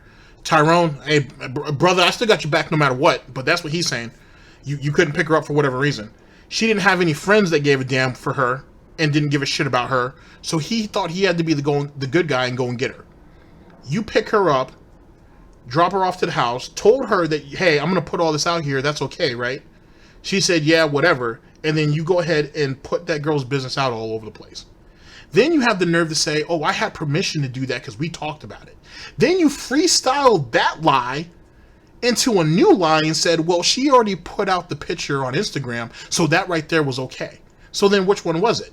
Did she give you permission, or did the picture come out and then you thought it was okay? Because either which way, Phil, just because she puts the picture out there with the caption, the saying that I'm okay, doesn't mean that she wanted the details of that situation to be put out. Just saying. Now, let's talk a little bit about how hurt you were 2 years ago. Let's talk about that a little bit. So, you're saying that you were so hurt and you were in such a bad place and you were drinking heavily over this breakup, this, that, and the third, despite the fact that you guys have been broken up for months. This is Piggy lore now. This is your lore, Phil. This is your life story. That you guys had already been broken up for a couple months and she was already halfway in, halfway out the house. So this was just another day for you? No big deal. You were pissed off you had to go and get her because her man couldn't go and get her and her friends didn't give a fuck about her. But other than that, it was no big deal. You had no emotional attachment to her. Actually, weren't you thinking at the time that her job called you to go and pick her up, well, why the fuck are you guys calling me? We're broken up. As if they would know that. But now you're saying that 2 years ago you were in a real bad place. You were all broken up over the situation. But wait a second. Weren't you already talking to Kat in like June? And that was publicly. June, July. That's the one time that publicly people, found that you were talking to her. Which means you were probably talking to her prior to that. So wasn't that the beginning of one bad relationship to what eventually would be the blossoming of another one. So how are you in such a bad spot? And did you not say that you actually did this to protect each other? That's why you kept it a secret? This, that, and the third? So how are you in a bad spot if you, at least the way you described it the first time around, or the second time around, that you guys were already broken up, the understanding was already being made, no big deal. But now all of a sudden you're in a really bad spot that caused all this drinking, this, that, and the third. It leads me to believe that, as most people, that you guys weren't actually fully, it wasn't a full breakup until you decided to do that stream. Until you decided to oust her and whatnot over the situation. Now, the situation being that, in my own personal opinion, of course, that she caught you talking to Kat, she decided to go off and talk to somebody else, you caught wind, or she came right out and told you, you got mad, shit was said, and because of the stress of that came from that situation, probably over the span of weeks, ended up causing her to have that panic attack, or that nervous breakdown, whatever it was. That, I think it was a panic attack, which caused her to have that, because the girl was conflicted. She had spent 5 years with you, she really loved you, and you treated her like garbage the whole fucking time. And the worst thing that you did, Phil, was let her get from under your hoof and go out and get a job and talk to real people. That was the worst thing that ever happened to you, but you were greedy though, and you really needed the money. So you were okay with giving that girl her freedom if you could go ahead and get some extra money out of it, not realizing that you're just going to go ahead and take her out of something very isolated and put her out there into the open pasture with people who she don't know, who don't know about you, and allow her to actually blossom into who she should have been. You were holding that girl back. You didn't love her. You only wanted to possess her. And the moment she got out there and started to free think for herself, get from under the piggy psychosis, as they call it now, you completely lost track of that chick. But then again, Phil, going back to current pig lore, it was no big deal. You guys were already broken up for months and she was already halfway out the house anyway. But now we're getting into this new shit about you were in a real bad spot 2 years ago. And you were hurting so bad, which caused all the drinking. Okay. I was like, dude, all these years that I've put all my effort and hard work into YouTube, and look at how bad things were at that point. I didn't know how I was going to make ends meet. I didn't know how I was going to keep doing what I was doing, because I didn't know if I could make a living doing it anymore, because YouTube's ad revenue bottom fell out. Then I broke up with my ex, and it was like everything at once. It was like a fucking clusterfuck of just negativity all at once.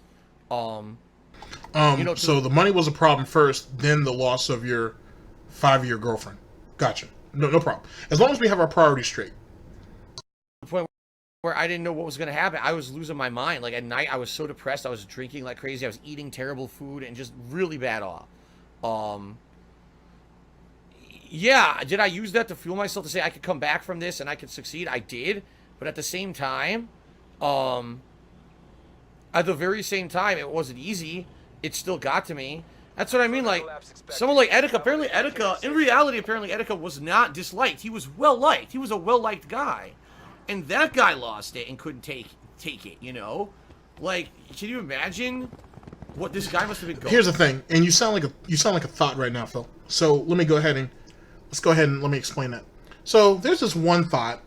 I think her name is Cinnabear. I don't know if she's around now. But she had came out with this real hot take about a year or two ago, where she said that people who have depression are stupid, because, especially rich people, because you have all the money in the world, you can do whatever you want, you can buy whatever you want. How could someone be miserable? That sound familiar? Okay, Phil, you're no different. Despite how liked you are, despite the money that you have, despite your notoriety or whatever the case may be, you can still be unhappy. Now, Phil, you don't understand that. See, you look at all 3 or 4 of those points and look at those as positives, and those positives outweigh everything else. Hence the reason why you were acting like the piece of shit that you were all those years ago. When you were on top, you were making big money, you didn't give a fuck about what all these other people said as it pertains to direct capture. Maybe you need to clean up your commentary, maybe you need to treat your fan base better, so on and so forth. that didn't mean shit because you were making boatloads of money and you didn't give a shit. But now that you don't have it, now that you're your typical broke bitch who doesn't really have too much, you've kind of fallen off of the horse a little bit. No pun intended. I lied. It is intended. Now look at you. Now you have to come down to this humbling point about, oh, well, I don't understand why, he was feeling the way he did because look at all the people who liked him, this, that, and the third. That doesn't mean a damn thing. That doesn't mean shit, Phil. Because don't you have people who like you? Don't you have people who value your content? Don't you have people that are constantly supporting you? I've heard all three of those points up to this point. And yet, you feel depression. You were drinking heavily at night. You were eating terrible foods. You were having a hard time getting out of bed and doing what you love. Right, Phil? This whole streaming and YouTube thing. Sharing your experiences with people. Having a good time. Being positive. All that bullshit. All that pig shit. Just saying. So it seems to me that you'd be just as susceptible as anybody else despite the situation. Depression can hit anybody. No matter what your status in life is. It just comes across that the thoughts automatically assume that if you have it good in life, you shouldn't be depressed about it. You shouldn't be sad about that.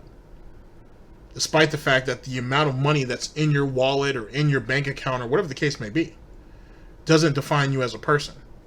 And money doesn't bring you happiness. You can't buy it. And if you're not happy with yourself, you're not going to be happy with other people. And going back to the even older additive, Phil, as for people who win the lottery, for example, you spend your money on lottery tickets. You should know you should know what this is about. If you're a miserable piece of shit with $5 in your pocket, you're probably going to be just as miserable with $5 million. It is what it is. And that's been proven. Nothing's going to change that fact. Money doesn't make people happy. It really don't. You don't believe me, Phil? Ask one of your brothers in arms. Ask Wings. He preaches that shit all fucking day. Through in his head how bad things must have been for him in his head, that he actually had big support from fans and viewers worldwide, and still it was so bad that it messed him in the head completely. And that's what people don't realize, just the little bit of fucked up stuff that people can say or do about you that becomes a meme or becomes something that's just so nasty and everyone says it and does it and thinks it. It could become such a big ball of nasty fucking feelings and negativity that it can eat at you like poison from the inside. And it can make you feel like shit. It really can.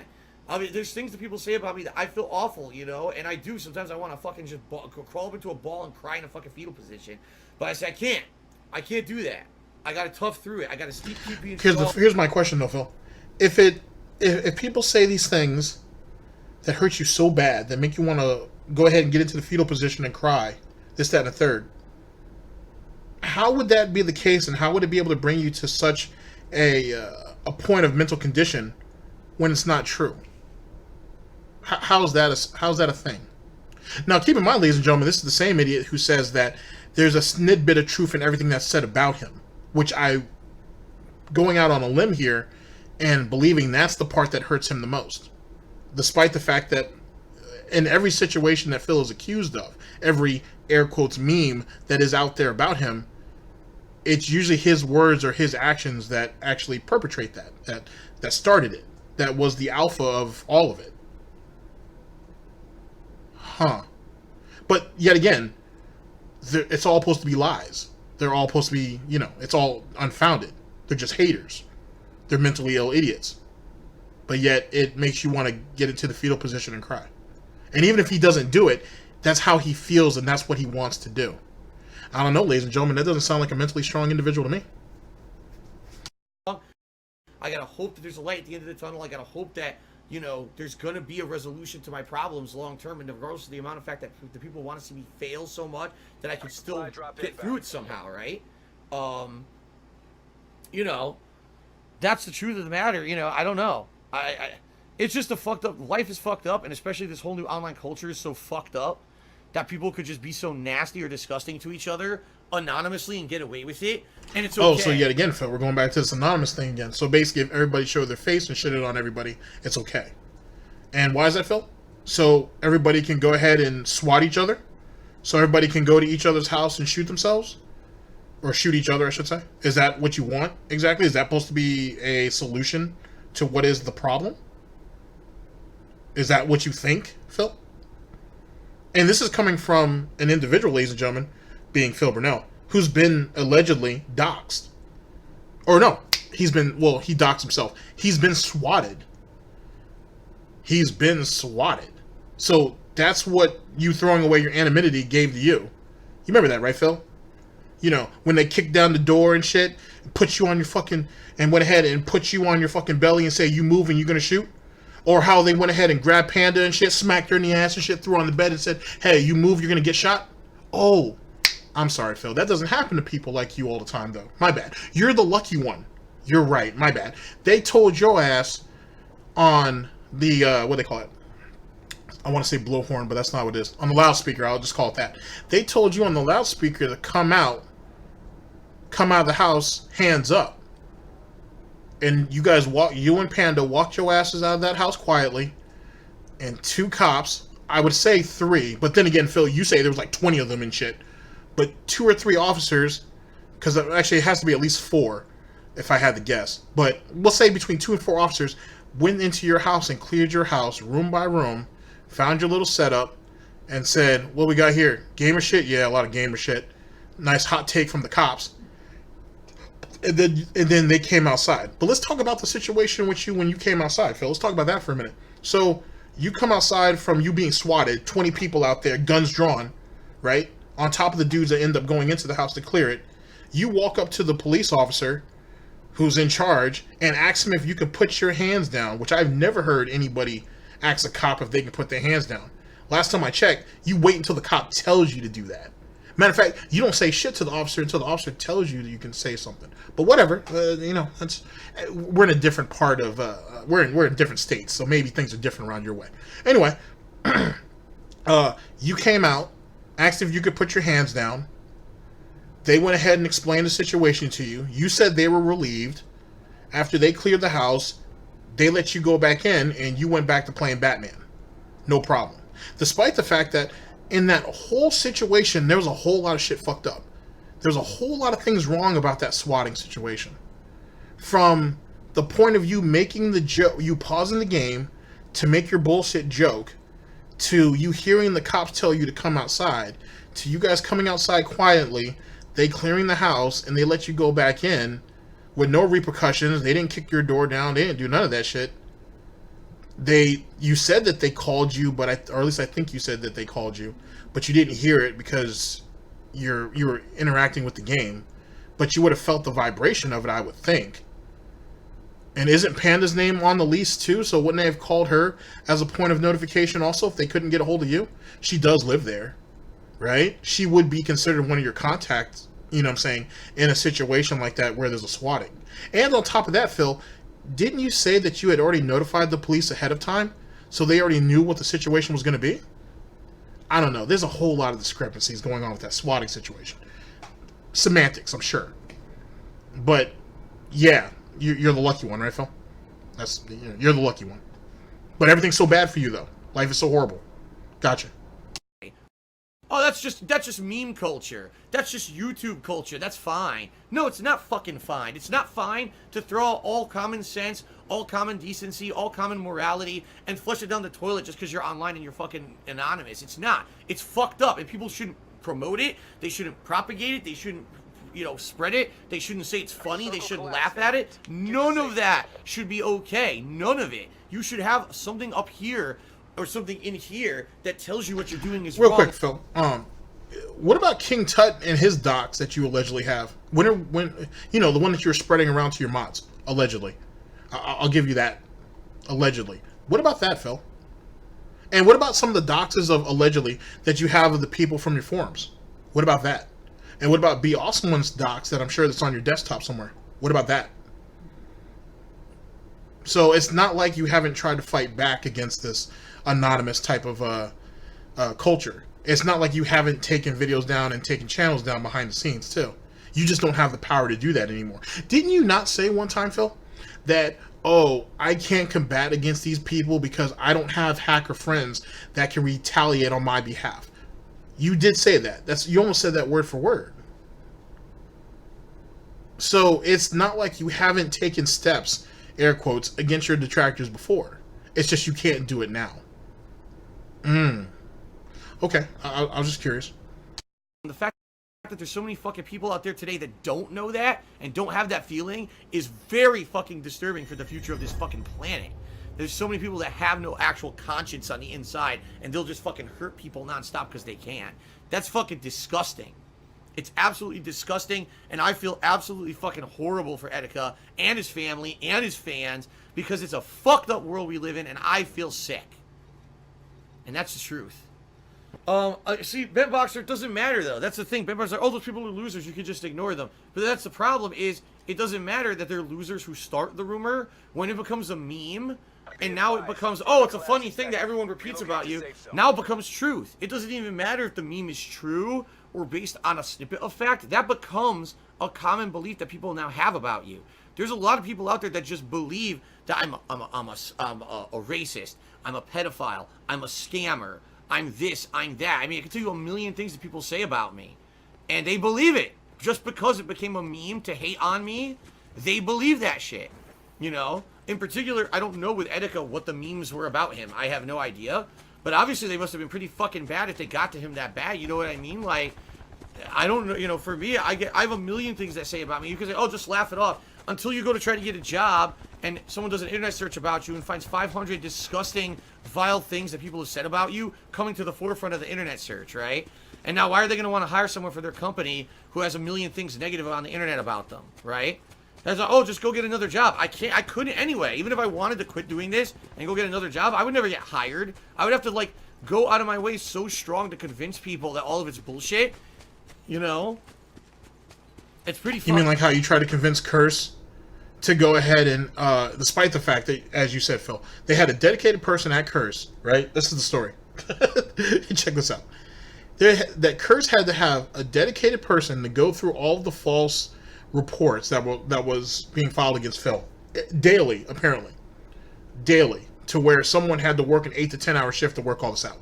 Phil says, well, as a point of solution, because you guys are wasting so much money having this person or persons to go ahead and go through all these false reports and say, you know, delete, couldn't we just ignore them altogether? You remember that, right, Phil? Because I remember you saying that. GTG remembers. So are you talking about like that? When you tried to basically pig-splain to them about what your situation was and they were like, hey, we can't break protocol because we're a fucking business? You remember that, Phil? Is that what you told Twitch, Phil? Did you tell them about all these mentally ill fucking idiots that were around you and whatnot supposedly screwing with your life and that's why they kept protecting you? Is that why you went ahead and gave up your freedom for security and allowed them to use you as nothing more than a guinea pig so they could protect their thoughts? Is that what that was? Is that what your self-worth really, you know, basically came down to? Allowed you to be a test subject for a group of people who don't know who the fuck you are, who don't care, and more importantly than that, you'll never get elevated to anything because the system has been set up and you have become a cog, a small one, a cog in that very system to make sure you never get the look that you need. Did you ever realize that, Phil? Did you realize that when you basically told them that you'll do anything to stay on this platform because you needed to pay your bills, that they were like, well, we don't owe him anything. We don't have to push his content. We don't have to do anything. All we have to do is let him exist. So you're not living off the platform. You're not thriving. You just merely exist. You ever think about that, Phil? Duh. I'm not saying innately that memes are bad. I'm just saying that when you turn a meme into a negative thing for the sake of funny, it's being funny, but it hurts someone, it's something that's like really personally hurtful to them, that's not funny. And people should be able to know where to draw the fucking line, and they don't. And that's what's fucked up about our planet. And you know, just humanity in general. Okay, so first world problems here. So the biggest thing that's fucking our planet up right now are memes. That is the biggest problem facing humanity, according to Phil Burnell. The great scholar of our time. Connecticut as well as Renton, Washington's finest. That is the problem in today's society. Worldwide is memes. Not pollution, not global warming, not a lack of food, not disease, none of that. It's memes. As he sits on his fucking sweaty ass, cum-ridden, bacon grease-ridden couch, love seat, and plays games all day. And complains, matter of fact, let's go ahead and throw on a caveat to that. And complains about, what's that, Crash Bandicoot Team Racing or whatever it's called? And said that it's not a racing game, it's a puzzle game. Because this idiot right here can't see what's happening on screen, so he's bumping in the walls or he's driving himself right off the side of the maps. Off the road, I should say. So it's now a puzzle game because he can't see what he's doing. And says that, I can't see at a distance. But in my office, that doesn't matter. It doesn't matter at all. I only use that for when I'm driving. But in my office, it doesn't mean anything. I can see just fine. Despite the fact that there are multiple clips on Twitter of him running into walls, running into intersections, running into all this dumb shit. And he's sitting here blatantly saying, I don't understand how I hit that wall. It wasn't there a minute ago. Despite the fact he drove right into it. So we relegated a game, ladies and gentlemen, that is meant for children, has been relegated to a puzzle game, and it's so damn difficult that a 37-year-old man, and I use the term man loosely, can't figure it out. And failed for hours on end because he's too stupid to go downstairs and get his prescription glasses. Or get his glasses in general. So he can see a little better. Mr. Oh, my eyes are burning. Oh, my eyes are so red. Oh, everything hurts so much. Because he's too dumb to go ahead and just put some glasses on. Literally burning out his own corneas because he wants to be cool. Because, I guess, being blind is the thing to do. Being blind is hip. And now says that's being a meme because he can't see. And a line of work, air quotes, that he needs to see. That he needs to have his vision. And will do nothing to help himself. Because Phil Burnell, yet again, is one of the great scholars of our generation. And memes, ladies and gentlemen, is bringing down society worldwide. That makes a whole lot of goddamn sense. It really do. It really do. It really does. Couldn't figure out his way out of a goddamn paper bag. But he can tell you what the world's problems are. Fucking 19 is that people don't understand the difference between, a little funny joke about a meme about something versus, something that actually is concretely hurtful and could ruin their life. You know? Because there are just things that have been said about me that will possibly one day ruin my fucking life. I can't take things off the internet that people have said. You know? There's a clip of me from 2016 having an embarrassing moment where something was on camera that should not have been. Did it show any nudity? No. Was it in front of anyone significant? No. It was a bunch of people on a pre-stream that didn't... So the children that was watching the stream, who were sitting there, no, Phil, no! They weren't significant? Oh, I'm sorry. Fuck all that. This is Phil's words, not mine. The 90 to 100 people, whatever it was, I can't remember how large the number was. All those people who watched you fucking jerk your pigtail on live stream were not significant. They were not anybody who was worth any time. They were not people who were fucking traumatized by that shit. It wasn't just a disgusting act that a bunch of people who came to watch a Let's Player was subjugated to watching. But that doesn't mean anything, though. They were insignificant. They were peons. That's really what we're going with now, Phil, right? They weren't anybody. They were nobody important. And what's the current joke going around right now? Because it's a Gundam talks about that shit. Oh, how you didn't wash your hands. So what did you do? You just pig splattered all over your hoof and then just wiped that shit on your fucking unicorn pillow that Panda gave you? And then just went right on to the gaming? Oh, the camera's on. Camera's been on the whole time, huh? Hello. And just tilt back and forth like you normally do? But nobody's significant though, right, Phil? Nobody at all. Gotcha. Even know what was going on. But people have now said, oh, look, this is Phil who publicly masturbated on the internet, full nude, in front of children. And I jumped over that car and it still hit me. But anyway, in front of children, and he should be banned. I jumped over a car and it still hit me. That's a damn good pig logic there, Phil. I like that. I've seen a lot of people jump over cars too. It didn't work out well for them, just to be honest. And all of that, and it's like, see what I mean? And that's the kind of shit. If someone does an internet search on me, they hire me, they see that, immediately that's it. You're disqualified, right?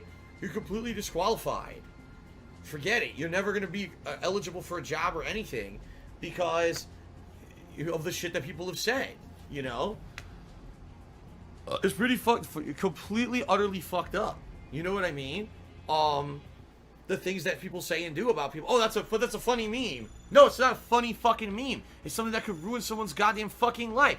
I'm a content creator that relies on people coming in and checking out my content on a daily basis, and that relies on some newcomers coming by. I can't rely on only people who've heard negative things about me coming by and hoping they'll give me an actual honest chance. I need organic growth. I used to have that on YouTube. Every year at the end of the year, new people would come into my YouTube channel and watch my videos. I don't get that anymore because of the assholes who passed around those negative fucking memes. That's why.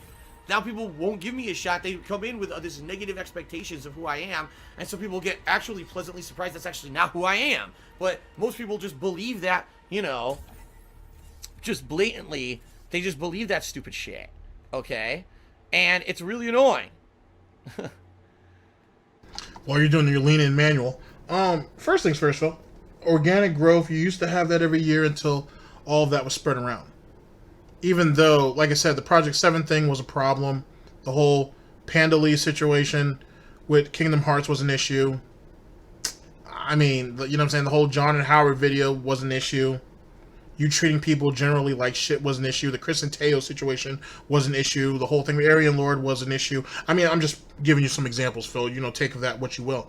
But it's their fault for spreading the meme around, despite the fact that you did it, and it's your fault.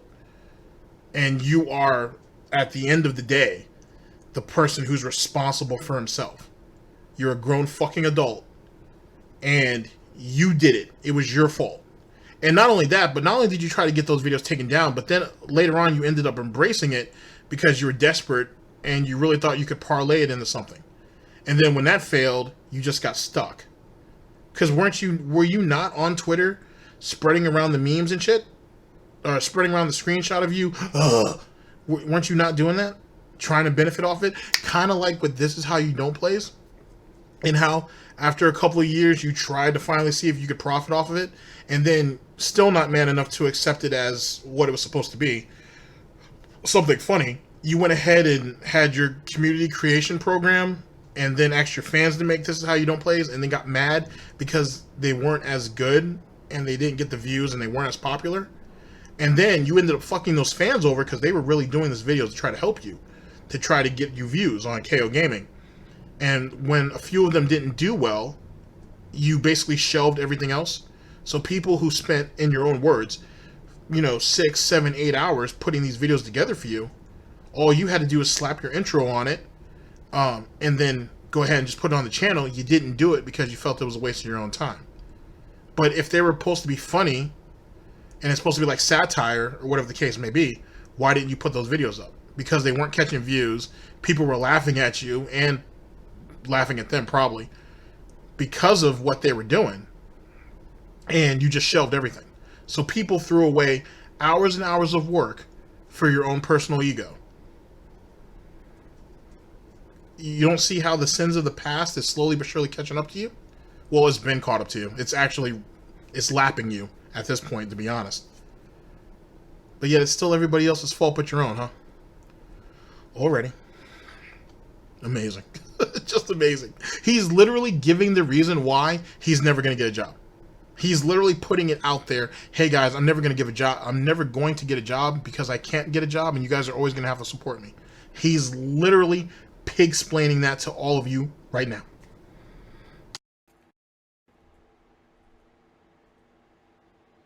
If you guys didn't notice, I don't give a fuck about the gameplay tonight. I think we're talking about more important stuff. Cam Jersey Cheater said, at base value, you seem quite hardy and not affected by trolling, but deep down it seems it hits you. It's good to be honest and open about these things. Cat is something for you to fight for now. Good on you. Yeah, you know, I love my, as I've told you guys, I love my life. I love living out here in Washington. I love being with Cat, having a wife and having our life together. And I do have to fight for it. I can't just give up. I can't let the negativity get to me. I can't let the fact that the vast majority of people who ever hear my name moving forward in the future will think that I'm some kind of a disgusting shithead. I can't let that deter me. I have to keep being me and keep plugging forward and keep doing what I love, and you guys keep, you know, hanging out with you guys every day and just doing cool stuff. You know, I have to. I can't just give up. I can't just say, oh, no, I quit on life, and, you know, I feel determined. You know, I do. I feel determined that no matter what happens, I have to keep going. And I hope it stays that way, because like I said... Put your hook down. First things first. Was Panda not worth fighting for? I'm sorry, Phil. I mean, you knew her for 5+ years. Shit, probably even 6. But you knew her for 5+ years, or you were at least with her for 5+ years. Who knows how long you actually knew her for? And she did a lot for you. She frontlined for you. She wasn't worth fighting for, but this person that you've known for less than 3 years, let's say, was? Huh? And then you said that you can't give up, and that all these people and basically fall into what you really are. You being a shithead and let these people keep doing this stuff to you, and people not believing in you, and you being as bad as people say you are. You have to keep fighting for it, and you have to keep being you, despite the fact that it's because you were being yourself is the reason why you're at where you're at now. The piece of shit that is Phil Burnell is the reason why he's at where he's at. He is one of the reasons why the community, his actual community, is the way it is. In a lot of ways, he's the reason why the Detractor community is the way it is. And yet, you don't see a problem with that. Like, you do understand, Phil, you know, because you talk about mental illness and you talk about going to the crazy house and all that. You do realize that is what insanity is, yeah? Doing the same shit over and over and over and expecting a different result, which is basically your whole fucking life, or at least your life on YouTube, or your life online in general. You do realize that, right? You do realize that from your FGC days, when you try to counterpick everybody, and when people figured out how to beat them, you were stuck. And all that bullshit knowledge and all those hours with John and Howard didn't mean a goddamn thing.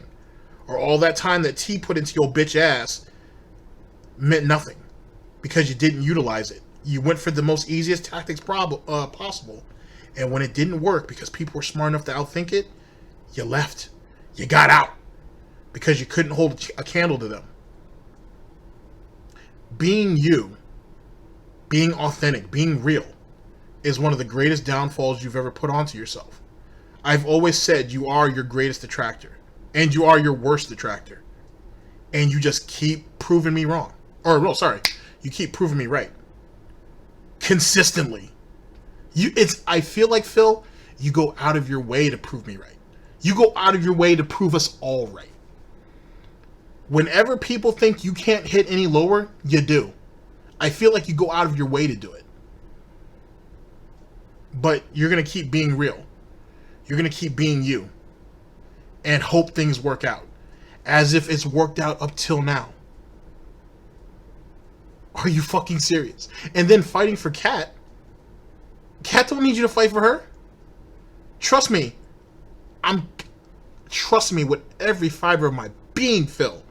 Cat has shit worked out. Trust me. If she's even 20% of the woman that I think she is, she's got shit figured out. She's going to be good either which way. She's going to walk out of this marriage holding some very, very good fucking cards. And there's nothing really you can do about it.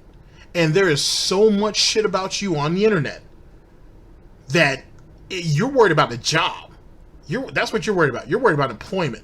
Let's talk about if you guys end up getting a divorce. And let's talk about when they have to start looking at you looking at your character. And as they look at your work as a content creator. See, this is the stuff that you're not thinking about.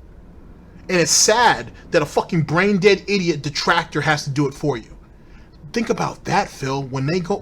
If she says, for example, I'm gonna help you out, Phil. I'm gonna help you the fuck out, despite the fact that I've been cooking you for damn near 2 hours. What's gonna happen, Phil, if your wife says he's abusive? And you say, oh, I never touched her, I never put a hand on her. Oh, he's mentally abusive. Prove it.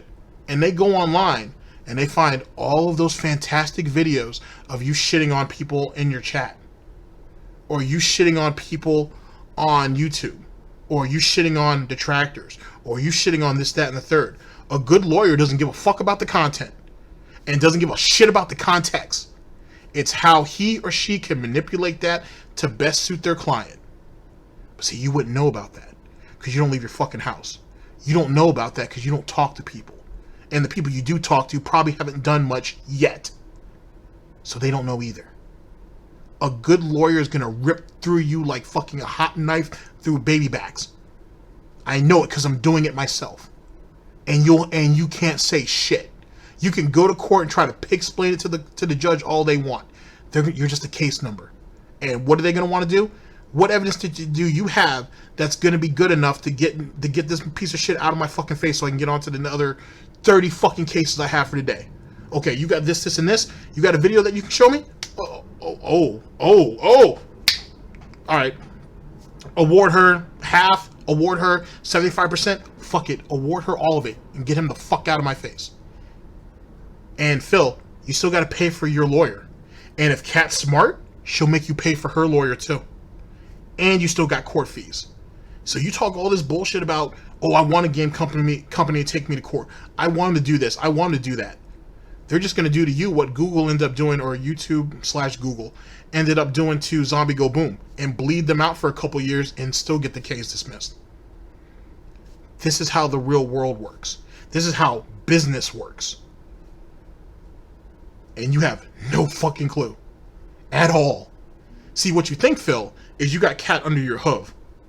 And you think that, she'll stay there. And if she leaves, like the previous one did, it's no big deal. It's no hair off it's no skin off your back. No pork chops are going to be taken in the process. No piggies were hurt in the filming of this. And in actuality, you're fucked like 20 ways a Sunday. And you don't even know it. And if a kid comes in, you're screwed even worse. So let me put this back into perspective for you for a minute, Phil, because I jumped ahead with the whole court shit. But let's go ahead and stick with that. Not only could you possibly lose your house, Phil, that she can still continue to live in, and that anything that she wants to be paid for, you will have to take care of, because you were one of the major breadwinners in that house, especially if a kid pops into the situation. But then you're tied to that kid for 18 fucking years, and that's whether he or she want to speak to you or not. You will pay child support for the next 18 fucking years of your life. And for however many years you're married or so on and so forth, you have to pay some alimony, which isn't going to be any better. You're going to be slaving for the rest of your goddamn life, and you ain't even thinking about it. So for your sake, Phil, you better hope she's not pregnant. For your sake, Phil, you better hope she really loves you. And for your sake, Phil, she better not be the woman. You better hope to God. You better praise Almighty that she is not the woman that I think she is. You better pray to God that she is not the woman we think she is. Because if she is, you're screwed. And you don't even realize it. Just like that whole shit with that back taxes. When you sat there and told the state that, oh, I don't qualify for this, that, and the third, that doesn't apply to me, I'm not part of that. And they hit you with that shit anyway. You knew that was coming, Phil. You knew that because you made Panda pay taxes on her little business, but you didn't have to? And she pulling a couple thousand a year, you're pulling six figures, and you thought you didn't have to pay? You remember that, right, Phil? That whole tax situation, that whole back taxes situation? It sounds stupid. It sounds really, really dumb that you would let something like that happen. Absolutely amazing. But that's neither here nor there, right? Sadly, I've had depression in the past, and when it comes back, it's a very, very, very, very, very powerful, overwhelming force and feeling that you cannot stop. It doesn't matter how much good is going on in your life. If depression comes, and you get a bad wave of it, it doesn't matter what's going on in your life. It doesn't matter how nice things are or how nice people are to you. You know what I mean? Like, basically, it could really fuck your entire mind and your entire your whole self up. And it has nothing to do with even the reality, and it's fucked up. Like I said, now compound that with other shit, that people actually being shitty to people and stuff, man. Terrible. Absolutely terrible.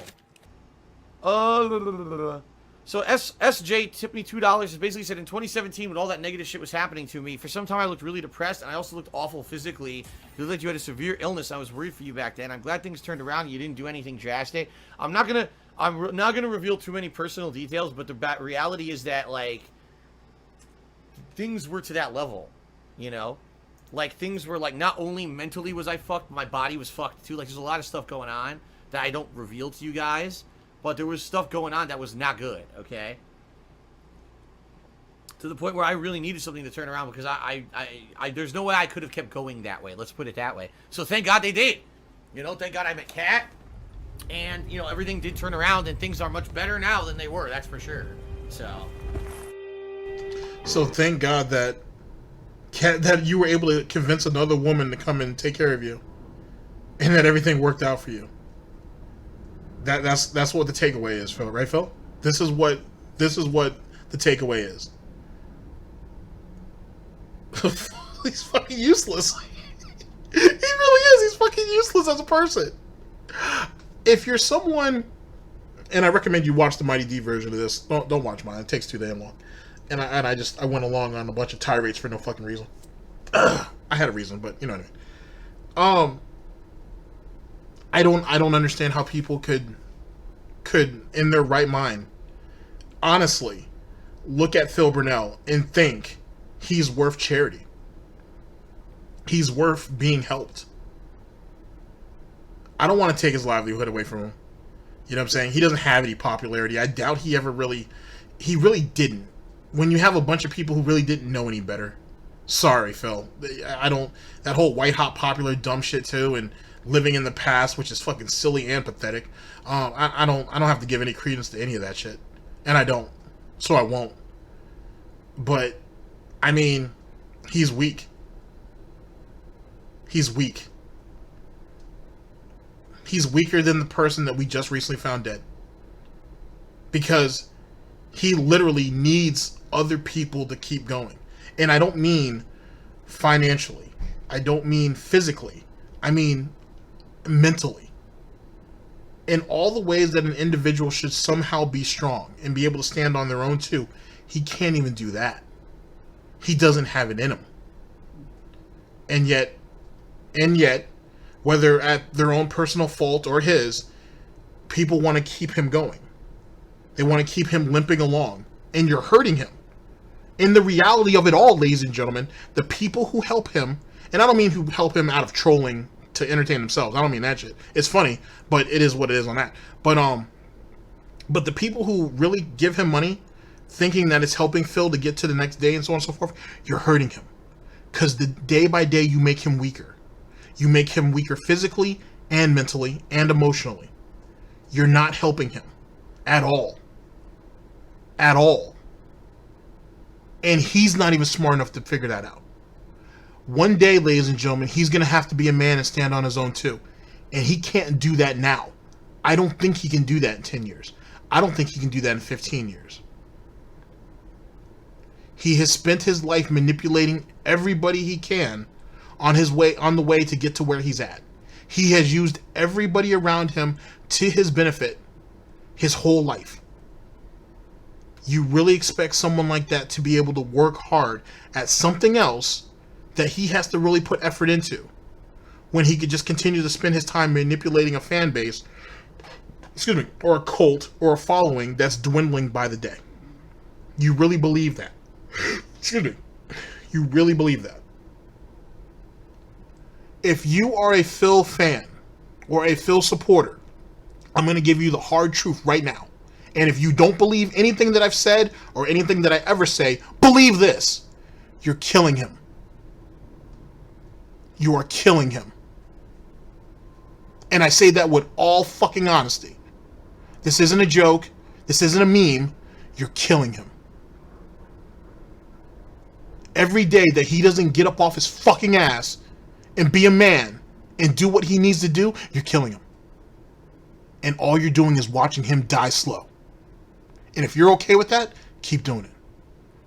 Because that is the result. One day, you're going to find out that he's not on stream. A week's going to go by. A couple weeks going to go by. And then you're going to find out. Someone's going to find out. Reddit will, more than likely, either Reddit or Kiwi Farms will end up reporting on it first. And then it hits Twitter.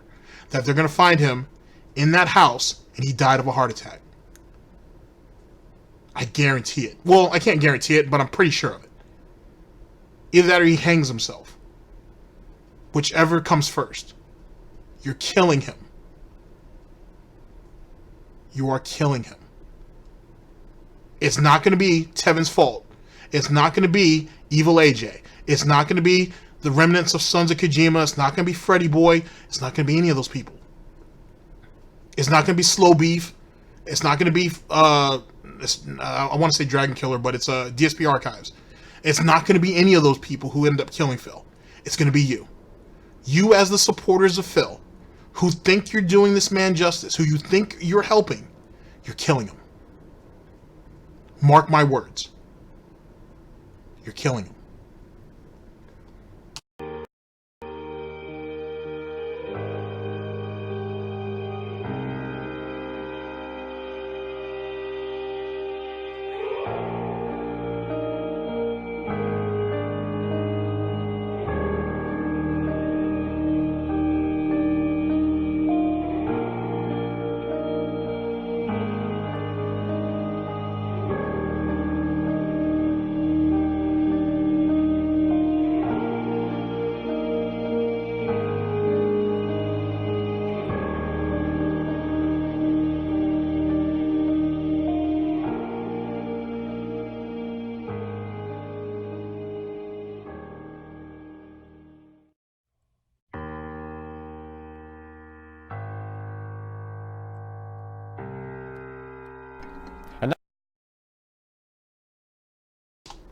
All right, ladies and gentlemen, I've taken up enough time from you guys. I don't know how I could express this to you enough, to be perfectly honest with you. I really don't, to be honest with you. Phil can say poor Etika all he wants. He can sit there and say it's a tragedy. He can say this, that, and the third, when he's actually trying to benefit off this guy's death. And he can sit there and say his bullshit about memes, about depression, or whatever other fuckboy shit that come in his head. He can say whatever he can say whatever he wants to say. If that is the extent of his survival instincts, of jumping on to whatever the trending topic is and ride that shit out with no real care of anything, just to exploit it for everything that it's worth, just because he sees other people doing it, that's on him. But mark my words, if you're a DSP supporter, you're killing him. And you're killing him slow. Really, really slow. And there's not too much you can do about that. At the end of the day, ladies and gentlemen, what do we take from this situation as a whole? Anybody and everybody is free game. Phil will do whatever he has to get over on whatever. This is something that we already know. If you think this is the lowest that Phil's going to go, I've already given you 3 examples on how he's trying to profit from the dead. He'll continue to do so. Phil has no heart. He has no pride. He has no self-decency. He will exploit anybody and everybody until he can get his way. If you guys think in any type of way, shape, or form that there's a redeemable quality about him, you're fooling yourself. And it's something that you have to be comfortable with. To be honest. I'm not here to tell you how to think. All I'm doing is giving you an observation of what I see. Make of that what you will. If it ends badly, then it ends badly. At the end of the day, he's nothing. He's given up everything to be secure. He doesn't have any fight in him. He doesn't provide anything. He merely exists. He's not even living. And you think someone like Cat doesn't see that? You don't think someone like Panda, after all those years, doesn't see that? You don't think all those people who actually did leave him didn't, at least in some way, shape, or form, see him for what he really is? This is how it was meant to go. This is how it was meant to be. And he can't do a thing to change it now. It's already too late. It's been too late for a very long time. Now, if you want to have hope, riding on human decency, God bless you on that. Godspeed. You're going to find at the end of that road, you're going to be very, very disappointed. It's the reality. A man or woman, or let's just say a person who does not value himself, does not value themselves, I should say, cannot be valued by others. If you cannot stand on your own too, you can't expect people to carry you forever. You can only go from being the realest person on YouTube and supposedly being strong, supposedly being king, to falling to the point of being a pauper, to being a peasant, and expect people to help you. It can only go for so long. The illusion of Phil Burnell and whatever it is that he wanted to give people, whatever he wanted people to think of him, is dead. It's been dead. The king of hate, gone. The only thing is left is Phil Burnell. And he's literally a shell of nothing. He is literally just pigskin. He's pork rind cannibalizing. He's pork rinds cannibalizing himself. And he has nothing else. He has spent his whole life looking for the easy way out. And he's used everything in his power, kinda, to do so. And he's come up with every excuse in the world, from the fact that him being white and not rich, from him having a bad back, to his parents not giving him what the fuck he wants, for his friends allegedly turning his back on him, for the girlfriend, or the first fiance, that allegedly picks up and left on him. He doesn't want to explain why that is. The wife is going to be next. He just hasn't found a way to package that yet. This is Goutopia prohibition, if you will. He just hasn't figured out a way to weaponize her yet. He hasn't figured out a real way to exploit her to his benefit. He's tried already, following the same formula that he did with Panda. Didn't work. And now he has to keep her on the back burner until he can figure out something. But by then, she's just going to either burn up or go stale. And she herself has to already know that, you know what? The longer she stays off stream, the more that the focus has to be on him. And she can just watch from a distance. Which, to be honest with you, is the smart move. Watch him squirm. Watch him struggle. And see him for the man that he really is, while she continues to plot on what her next move is going to be. Ladies and gentlemen, your next move should always be your best move. And you're not telling me that she's not 2 or 3 steps ahead? Maybe 3 steps ahead is being generous, but she's not at least a step or 2 ahead? Phil's got gout. You can't move that fast. All of the decisions he's made is going to end up bad. And it's going to be bad because he's not prepared. He stepped out of his house unprepared. He stepped away from his parents unprepared. And it's hard for me to believe that his parents would have him suckling at their teat for all this time and he didn't learn anything. He may have chose not to follow their advice, and that's fine. It is what it is. As your parents, they try to do the best for you. If you want to go and say fuck all with that, you know what you're doing. You want to be adult, so be it. But then he's the same one that has to lie about getting married to his fiancée and go back to mommy and daddy and ask them to pay his taxes. And yet, he's the real one. He's the one of these hardworking people on YouTube and Twitch, and he gets overlooked for certain opportunities because he's so real. And yet, he can't even figure out a way to keep his own business in check, in line. Ladies and gentlemen, thank you very much for listening in. I don't have too much else to say, to be honest with you. It is what it is. A man has died. And for Phil, it's just another day to exploit. No matter what. And if you can't see that for what that is, then you as a DSP supporter or even an onlooker are not ready for what comes next. And if you think you do know, you don't. Trust me, even I'm not completely sure. And I'm confident in the moves that Phil makes. I'm confident that he's marching himself to his own destruction. Ladies and gentlemen, this is GTG. Hope you guys, I'd like to say I hope you guys have a good day. And I do hope you guys have a good day. I'm not sure how you're going to feel after this one. But make sure your next move is your best move. And invest in yourself. Before anybody else, invest in yourself. Take care of yourselves.